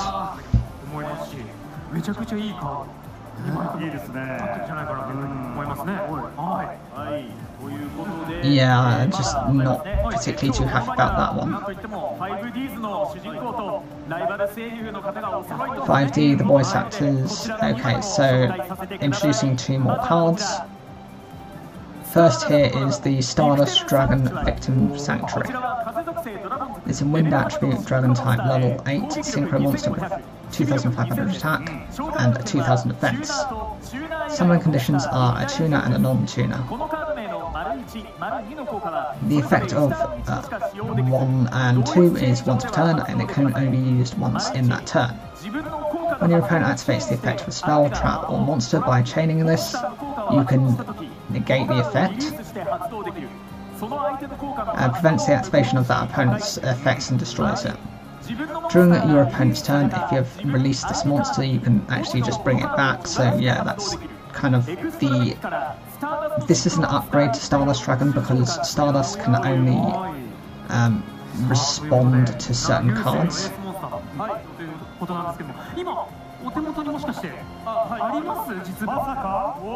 Okay, so has he got it on him? He's got the card on him. Grandmaster Rare. So that's the rarity on them.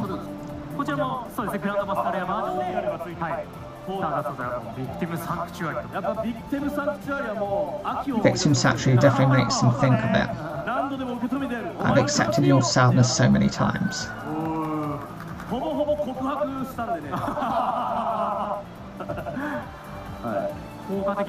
It's very effective and the text seems to provide great protection. This one also has a serial number, so it's considered quite good.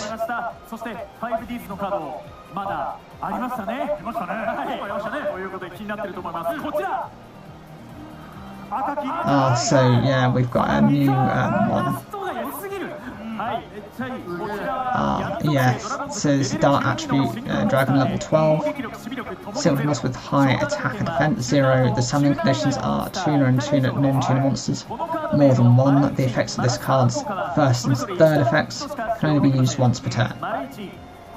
First effect, when this card is synchro summoned, special summon as many dragon type synchro monsters from the graveyard as possible. So this is used actually in the final against Zone. You cannot special summon monsters. This card's attack increases by the combined original attack of all other synchro monsters you have on the field. If you can, yeah, this was used in the final duel between Yusei and Zone, and it was kind of like used as like a combined variation on it. The effect is to return the body to the extra deck and negate its effects. And that's the third effect. That is insane. That's a very powerful card. It's quite tricky to bring out, but we'd have to kind of see how that operates as an effect. And definitely out of the cards shown so far, I think this is my favourite in terms of, you know, visual appeal.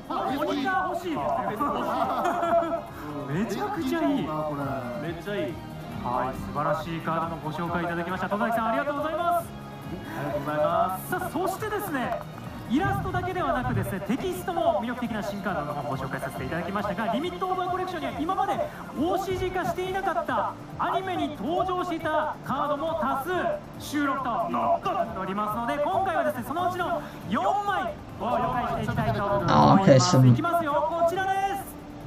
Okay, so, oh wow, there's a couple of new cards for each. So there's 2 the heroes and 2 for the rivals.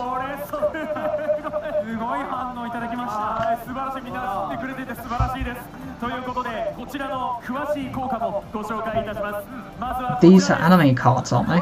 I'm sure I've seen these before. Gatling Ogre. This is fire attribute, fiend type level 3 with 800 attack and defense.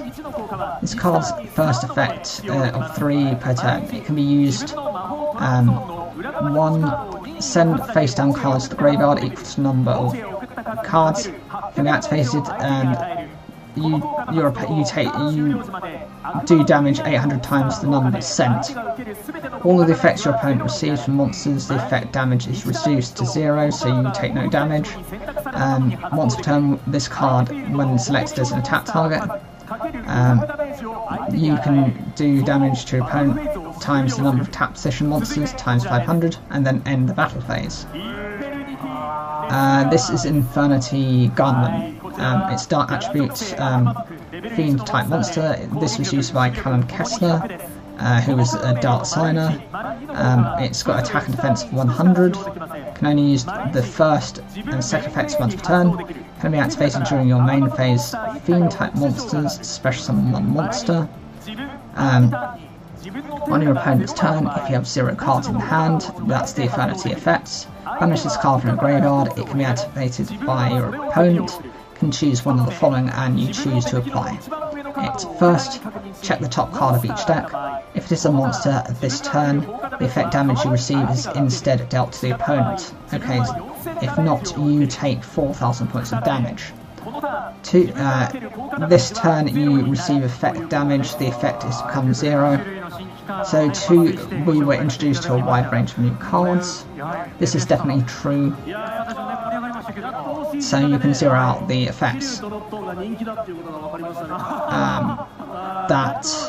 think that was used in that same kind of time frame as the Gatling Ogre.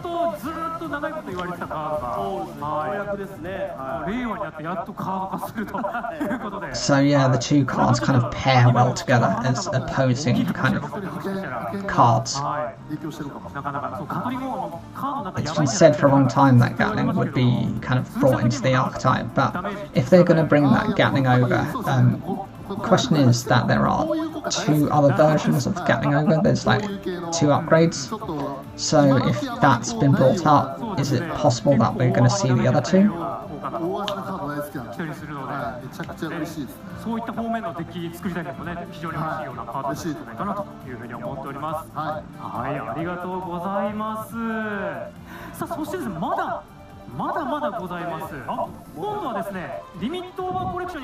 It'll be included in the Limit Over collection.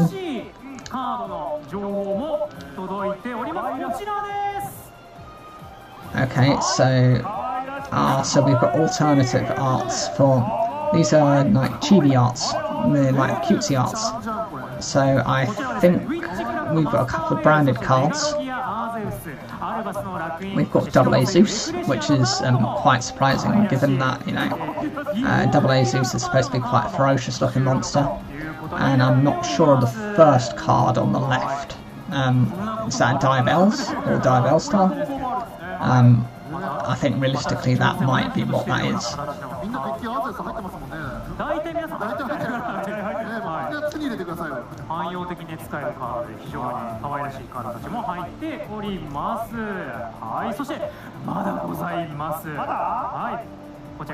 This is the last bit of information, but we're here to let you know that you've got a chance of getting these particular cards.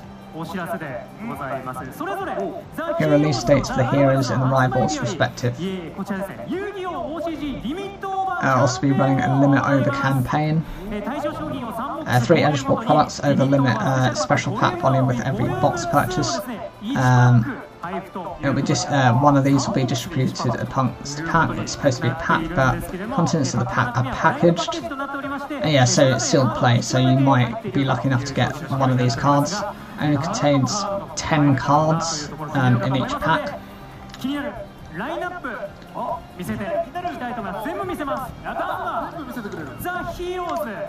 The heroes were released at the beginning, so yeah, that's the first of the sets to be released. And the contents of one, okay, so yeah, this is showing you all kind of like the other of this Grand Master rarity. We've got Red Eye's Black Dragoon, we've got that hero card, Stardust Quasar Dragon, Utopia card, the Zark card, Firewall Dragon, that's that Divine Incarnate monster, we have the branded Fusion monster, Super Polymerization and Dominus Impulse. Definitely Super Poly and the Dominus Impulse will be the most expensive, I think, on that list.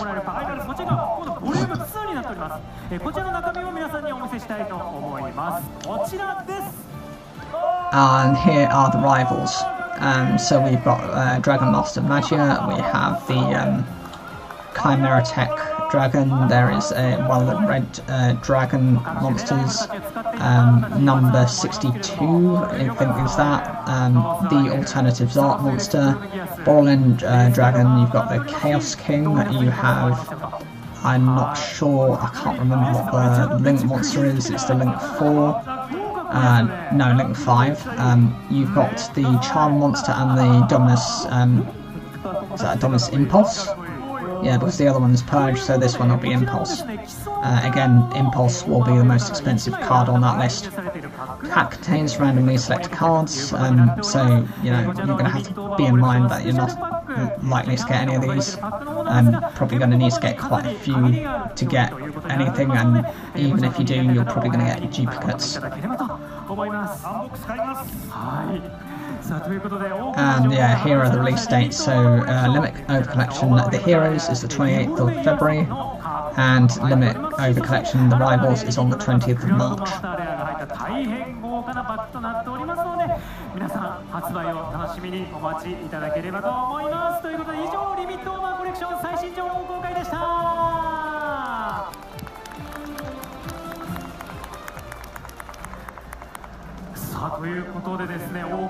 Okay, so What else is happening? I think we've been doing this for a while now, but thank you all so much for joining us today.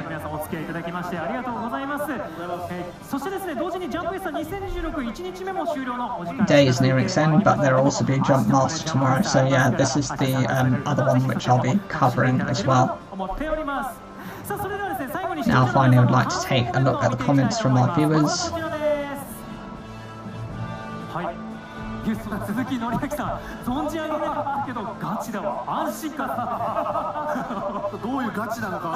I wonder what kind of seriousness it is. I wonder if this gaze is real. Yes, I just like it normally. I was surprised that so many people read just that.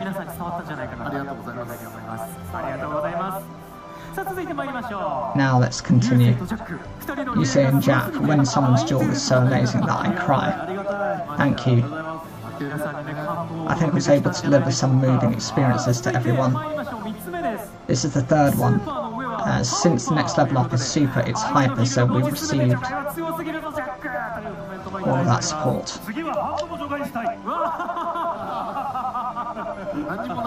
There'll be nothing left. I have to go with the body tuner. We have to go above and beyond the quarter apple. I'm not sure how to get it though. Fourth one, Grandmaster Rare World. 100. I wonder what will happen since each card has a serial number. This is going to be a crazy thing. Yeah, the serial numbers are going to be mad. I think that Yugioh might be heading into it. Yeah, it's going to be that is going to be a scalper's delight.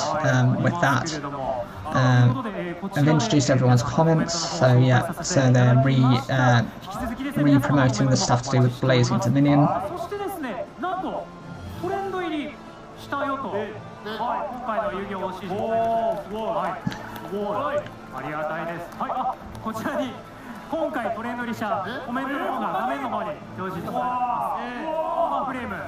Overframe, overframe, rare.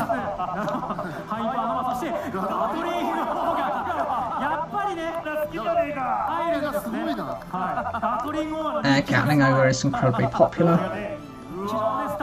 Yesterday, Stack and I were wondering if this Gatling Ogre might be included. It turns out that Gatling is trending. Thank you so much for making it a success. We're still looking for comments.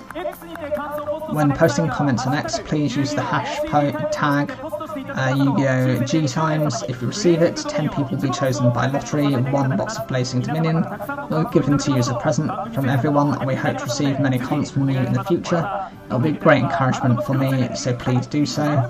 There may be another location shoot. A survey will also be conducted after the programme airs, and please refer to the YouTube description to check it out. Now I'd like to ask our guests for their thoughts on the show. Let's start with Suzuki-san. Yes, I was a little worried that I might be out of place, but everyone seemed welcome me here, so yeah. So there's still 25 minutes of this left. We talked about old times, that time that limit exceeded. Well, I kind of believe in this era. A design that makes you think, look at the design, that's not it. I felt the current state of the king and something like that old and new. Various, well, Yu-Gi-Oh games have a long history, so I was able to feel the various good things about it. I think it was really good. That was truly a valuable experience. So this guy is one of the commentators. Thank you to everyone who came to the venue and watched. In the comments on that post, it was like, how many times will Jack and I clash at one point?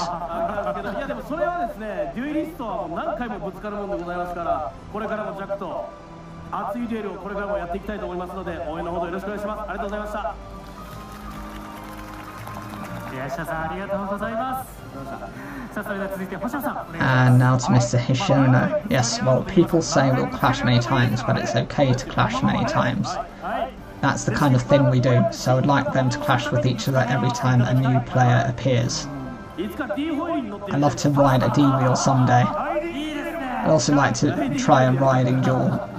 That's right, I want to do a riding duel. I wonder if it might be possible to recreate the original work in the future. So thank you for staying with us for so long today.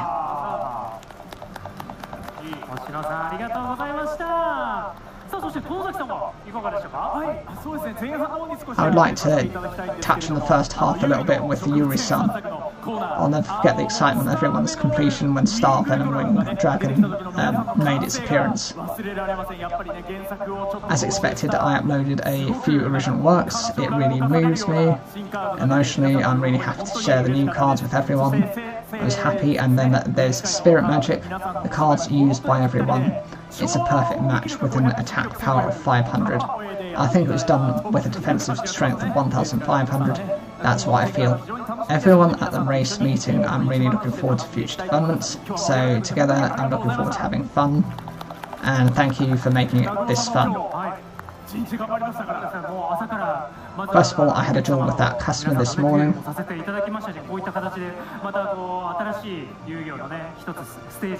was very happy that we were able to experience together how everything happened. 僕の気持ち伝えたいと思いますけども、皆さんの愛の力でもうデュエリスト一丸となって来年以降も遊戯を盛り上げていきましょう。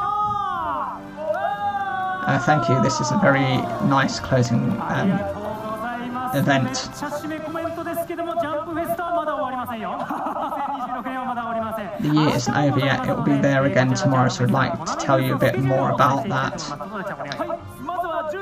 Okay, so this is the breakdown of what's happening in the second event. I didn't actually watch this one, so I'm gonna have to watch this as well. 11:30 for World Champion Descends, Duel Links, so that's 11:30 onwards. A dream match will take place between the winner of Duel Links Rush Duel.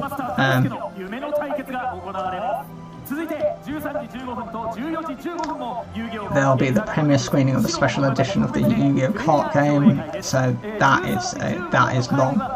That is from 10 AM in the morning to 5 PM, so that's a 7-hour stream. From the 10th minute onwards, we'll have the Prince of Tennis. Okay. Don't miss the Konami booth. Yes, thank you. So it's really time to end.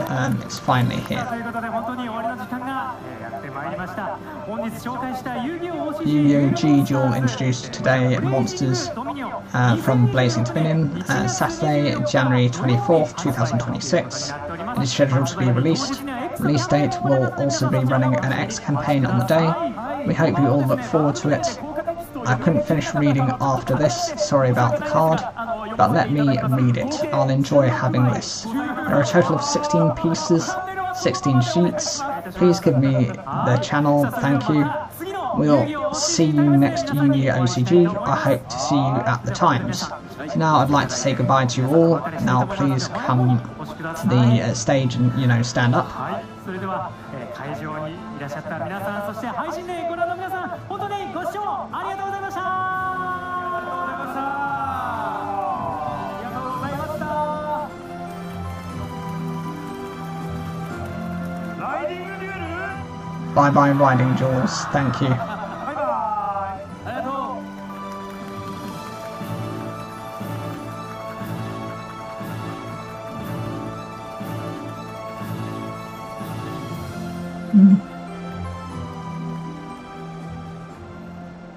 皆さん、 Okay, so now OCG タイムズをお楽しみいただけたでしょうか。本編内で公開のみ行い、 only published in the main story and did not read out the effect text. I will read out the effects of these cards. Okay, so we've got a reveal of these 土曜日発売のブレイジングドミニオンの Blazing Dominion cards released. Predaplant Gun Lizard. This is a level 3 Dark Attribute plant monster with 1200 attack and defense. The effects of this cards are first, second and third effects can only be used once per turn. First effect, this card is in your hand. Predaplants on your field, monsters or star venom monsters can be activated if present. This card can be special summoned. Then one fusion from your deck can be added to your hand, so this must be like polymerization. To one face-up monster in the field can be activated as a target. That's monsters change attribute to dark until the end of the turn, so you can adjust the attribute. This card was special summoned from the graveyard. It can be activated in the following cases: draw one card. So third effect is to draw a card. Predaplant Longophilia is a dart attribute plant type level 1 with 600 attack and 100 defense. This card's name, second effect, can only be used once per turn. First effect, this card is summoned. It can be activated when special summoned from Predaplants Longophilia. Add one predaplant card other than this. Second effect, banish this card from the graveyard and select one of the following effects to activate. First, the face-up monster on the field. Place one predaplant counter on one monster. Level 2, with a Predator counter, the above monsters will adjust to level 1. Third effect, your graveyard, banish, set this card on the field. Next is Predaplant Barrier. It's a dart attribute plant type level 4 synchro monster with 1900 attack and defense and 1000 defense. The summon conditions are a tuner and at least one non-tuner monster. The effect of this card's name, first, second, can only be used once per turn. First effect, this card was synchro summoned. Your extra can be activated if Predaplants from the graveyard or Star Venom monsters special summon it to the field. A monster is special summoned to the opponent's field. If you lose this card, you can use it to fuse with your graveyard. You can activate this by banishing one card. Your own hand, use monsters on the field as fusion materials. Fusion, summon one fusion monster. And you've got Predator Primitive. This is a normal spell card. This card, you can only activate one card per turn. Predaplants from the deck, and a non-Predaplant monster can be activated, send it to the graveyard. Add a fusion spell card from your deck to your hand. Until the end of this turn, your monsters are a dragon type. Only plant type monsters can be special summoned. Monster special summoned to the opponent's field. If you do, banish this card from the graveyard. One fusion monster on your field. The monster that can be activated as a target, destroy. Next is Super Fusion. This is a regular magic card. This card, you can only activate one card per turn. First, the activation of this card the effect cannot be activated. Pay 2,000 life points to activate the effect by targeting one monster. The monster is of a different level and type. Extra one monster with the same attribute. Negate effects and special summon from your deck. Then choose one of the following effects and apply it. First one, special summon by this effect. Use a monster and a target monster as fusion materials. And fusion summon one fusion monster. Second effect, special summon by this effect. Send the monster to the graveyard. And next up is the user of Spirit Arts. It's a water attribute monster, level 4 with 1500 attack and 200 defense. This card is also treated as a higher ranking card. The first, second and third effects can only be activated once per turn. First effect, if this card is summoned, special summoned, face up trap from your deck can be activated. Add one card to your hand for every one card or great spiritual art. Activate by declaring one type and attribute. This card remains active until the end of the turn. It will become the type and attribute you declared. Third effect, activate when a card is destroyed by battle. You can get defensive monster from your with 1500 attack, and you've got Expressive Resonance. This is a normal magic card. The effects of this card's first and second effects are only activated once per turn. One face-up monster on the field. The attribute can be activated as a target is monster with the same level as the monster or a different level. Add one equipped monster to your hand or deck from the graveyard in face-up attack or face-down defense position. Special summon, then target monster can be placed in face-down defense position. This is the second graveyard. Remove the card from your field. Can be activated by targeting one monster. Change to the monster's position.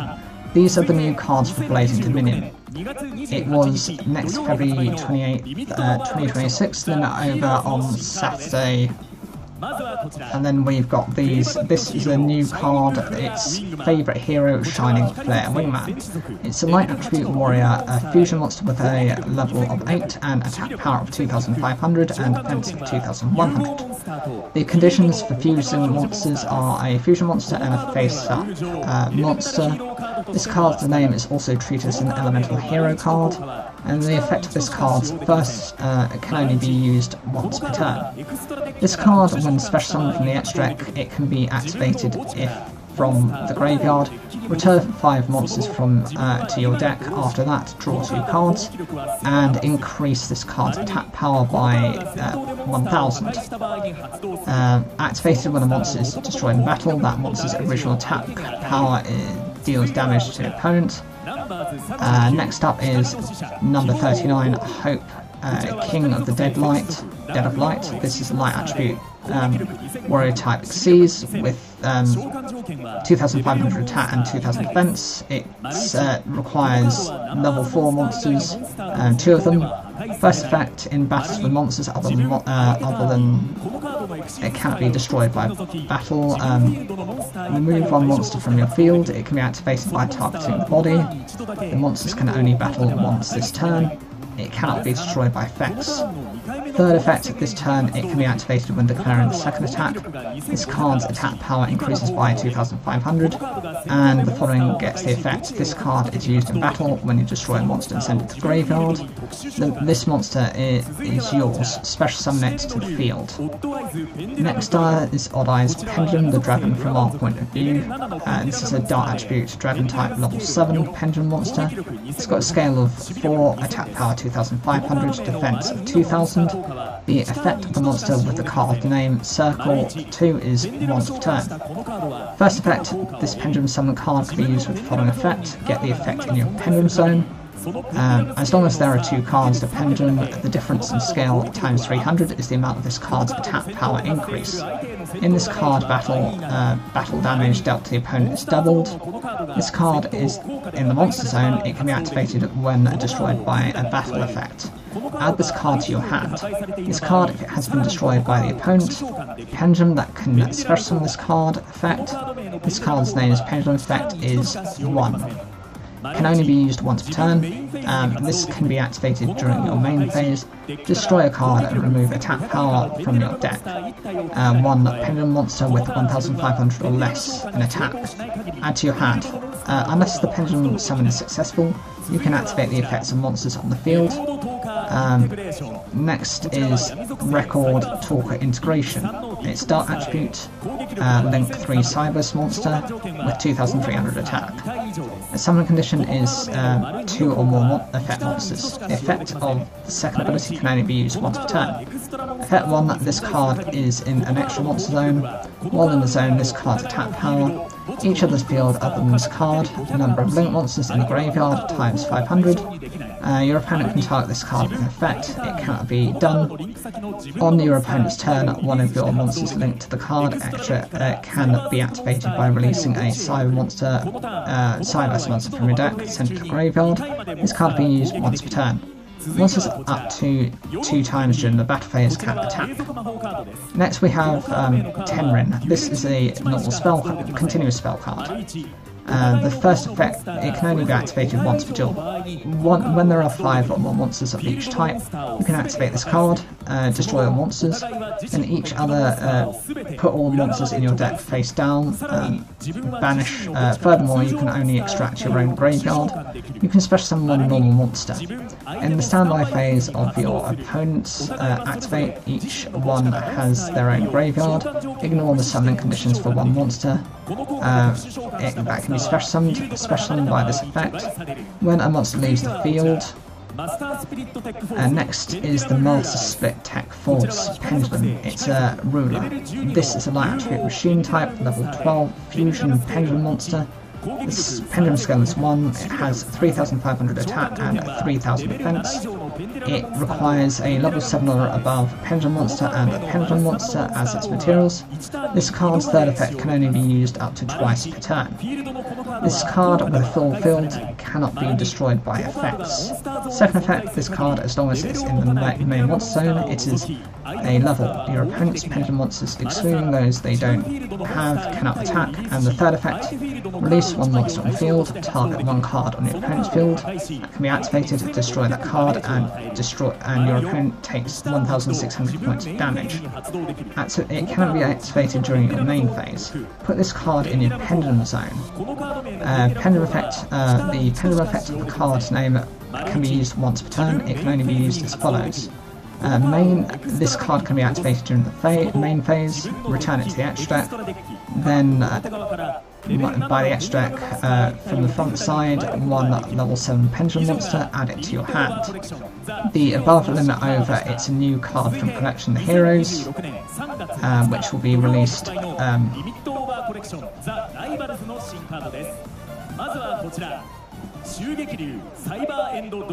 okay, so we've got a new Cyber End Dragon, is level 10 fusion monster, 4,000 attack, 2,800 defense. The condition is it's a machine with attack power of 2,100 or more, and it requires 3 of those monsters. The card can only be special summoned by fusion, can only be summoned once per turn, and only light attribute monsters. If this card is used as material for a special summon, activate it by paying 4,000 life points. Remove one limiter from your deck, so you can limiter removal. Add it to your hand. 2 cards in defense position when attacking a monster. The defense position is multiplied and inflict battle damage to your opponent equal to the excess. Attacks with higher attack power and do piercing. You can attack 3 times during a battle phase. Neo Galaxy Eyes Photon Dragon Photon Howling is a rank 8 Exceeds monster with 4,500 attack and 3,000 defense. It requires level 8 monsters, 3 of them to bring it out, and you can only stack it on top of an Exceeds monster, which is a rank 8. It can also be Exceeds summoned. If this card is Exceed summoned, it can be activated photons from the deck, select one monster and activate its special ability in defense position, or use this card's Exceeds material. On your opponent's turn, activate by detaching 3 Exceeds materials. Other Exceeds monsters on the field, release one monster, and this card. All face-up cards on the field other than the effect is negated until the end of the turn. Next up is Star Venom, the Dragon of Perspective Fusion Dragon. This is a Dart attribute level 8 Dragon type fusion monster with 2,800 attack and 2,000 defense. The summoning conditions are 2 Dart monsters on the field. This card's name is Predaplant according to its naming. It's also treated as a plant card. The first and second effects can only be activated once per turn. First effect, when a card is special summoned, target another face-up monster, it can be activated. The monster's attack power is 0, the effect is negated and the attribute becomes dark. Well, it can be activated when your opponent activates an effect. This card is included in your opponent's field. Dart attribute monsters are used as fusion materials and fusion summon one fusion monster.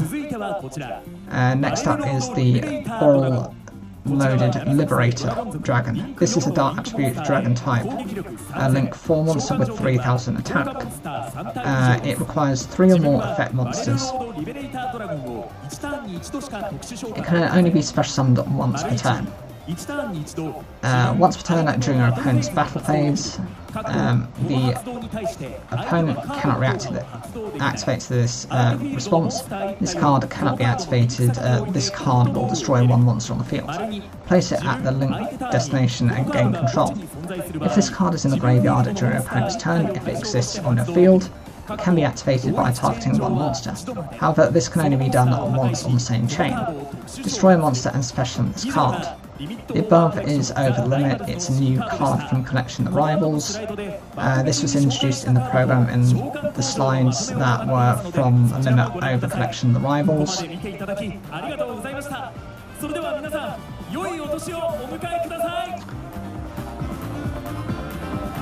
Wow, that was quite an intensive round of cards. I mean, that was a lot of information to actually bring out in a 2.5 hour video. Personal takeaways, I love all of the cards that were introduced. My favourites are the ones that are related to the charm monsters, but that's just something I kind of synergise with. it's not the most popular deck, and it's never going to be the most popular deck, but it's definitely something I'm looking at picking up. I also like all the new Overrush, you know, this huge new rarity. These are going to be so worth it and wanted and so high in demand, so it's definitely going to be difficult to get. I will be giving a further breakdown in subsequent videos in relation to my opinions on all of these different bits of information, so please look out for that. But until then, please have a look and subscribe to the channel, share the videos, and if you like, watch the video that's going to be attached to this one. Thank you.